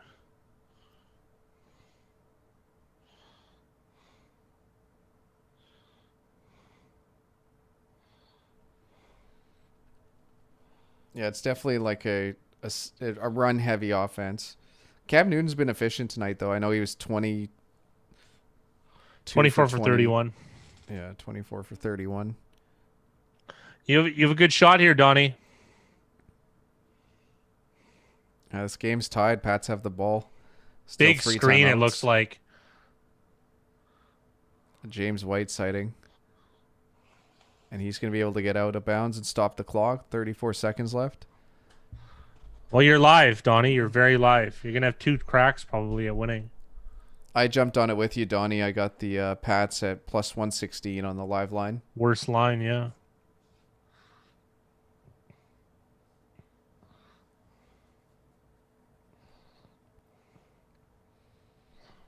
Pats need to go full Navy and just run it every time. Yeah, he's right. I think a quarter of everyone's playbook should be Navy. I honestly think that. Yeah. Let's kill this hockey. Oh, Norm joke.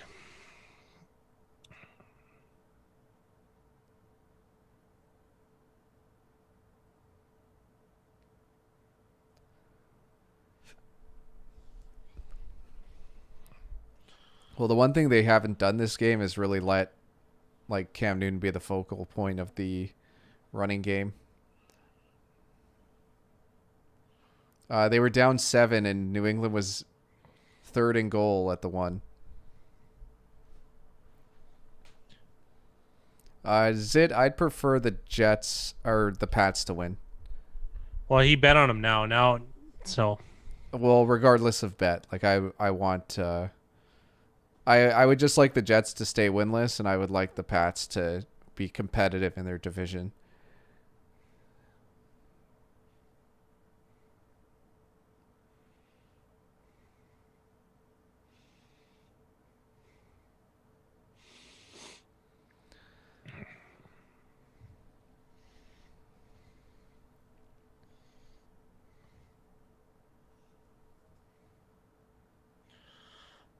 Money line at kickoff? I don't know. Probably 360, I would imagine. They're doing another screen.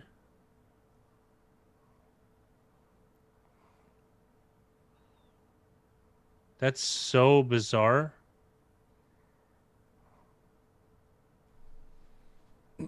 I could tell you what it was. It was Pats minus 358 at kickoff, plus 302 for the Jets. 302, there you go.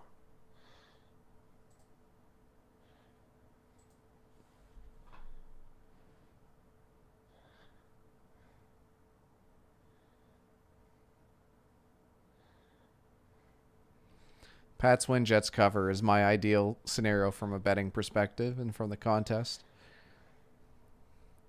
Well, contest, we need a Jets cover, which is... That's going to happen. All but locked up.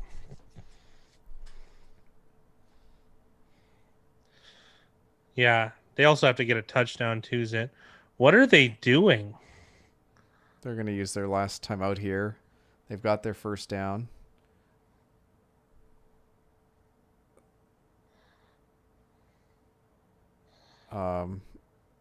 Okay.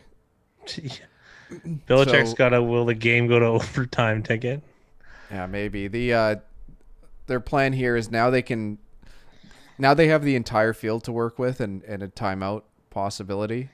So they can attack down the middle, which they wouldn't have been able to if they used their timeout there.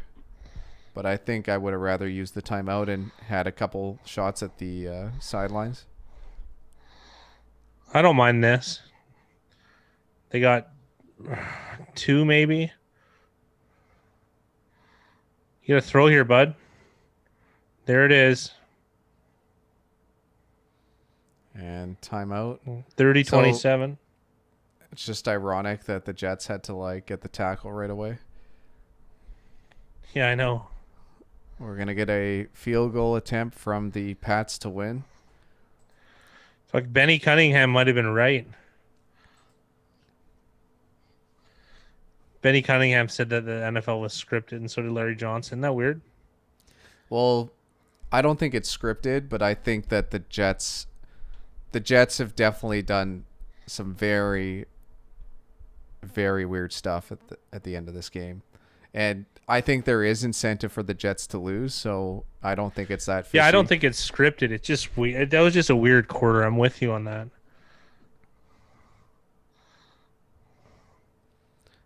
And this is no gimme from Nick Folk. This looks good. Donnie McKay cashes. Big Rye cashes. Untouchable J cashes. I cashed 2 units on that game, 1 unit on each side. So that's nice. Yikes, man. That's bizarre.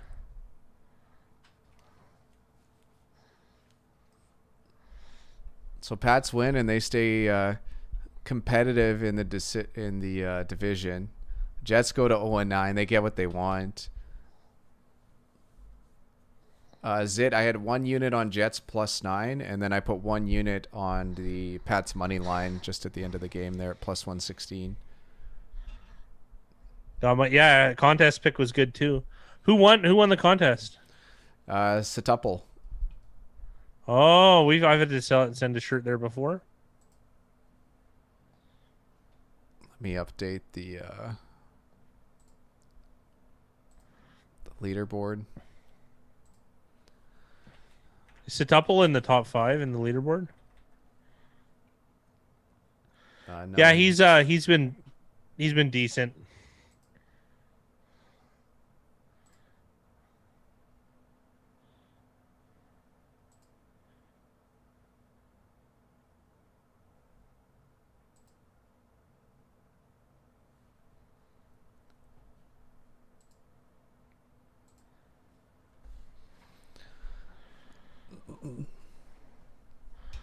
Nate's all right.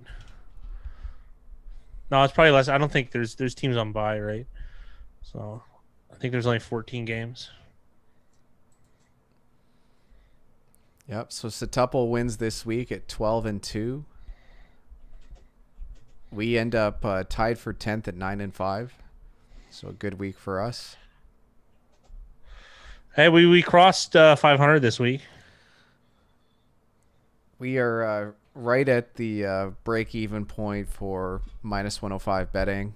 67 wins, 64 losses.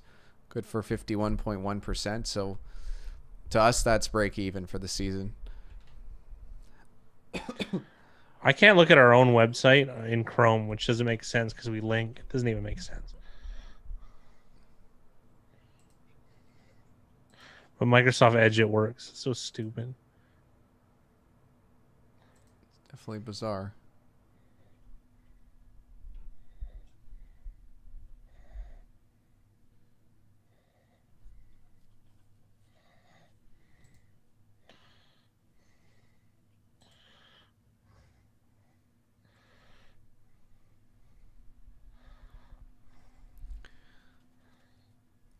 This has been a very good week for me. I think I was up 9 units over the last 3 days.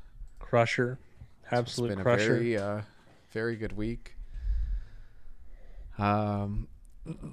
Winners all around. I feel awful for Jets. Everybody gets the cash. Hell yeah, Jake. Levy was talking about them losing up 10. Gotta love home dogs. Great game. It's true, Kevin. Mickey gets his contest pick. The Jets letdown will be real. Zit says he seems pretty sharp. I've been a live betting sniper so far this year, but I'm still going to recommend against it. Yeah. Bye week, then at LA. Of course he did. Jets can win a game. I think I went 8-8. 8-8, Zitvono says. Me too. I think Zit said untouchable. Mickey says 8-6. AP Indy said 7-9 or 8-8 for me. Zit said, yeah, you went 9 for 5. I can't believe they lost. Thanks, guys, for a great stream. Hell yeah, Donnie. Thanks for joining us and watching. Took a potential fishy play on the Texans. It's interesting, Zit. AP said he was 7-7. Josh Allen, I was going to watch Scott Van Pelt, but I'm disgusted with the Jets and want to watch Chappelle's show. Yeah, I would definitely recommend Chappelle's show over Scott Van Pelt. Untouchable thinks he went 7-7. Gase's strategy is bad judgment. Plus 5 units this week in bets. Bad Nice, judgment. untouchable. Yeah, it was just Joe Flacco passes Joe Montana on the all-time passing list. Those are two names you didn't think you'd see together.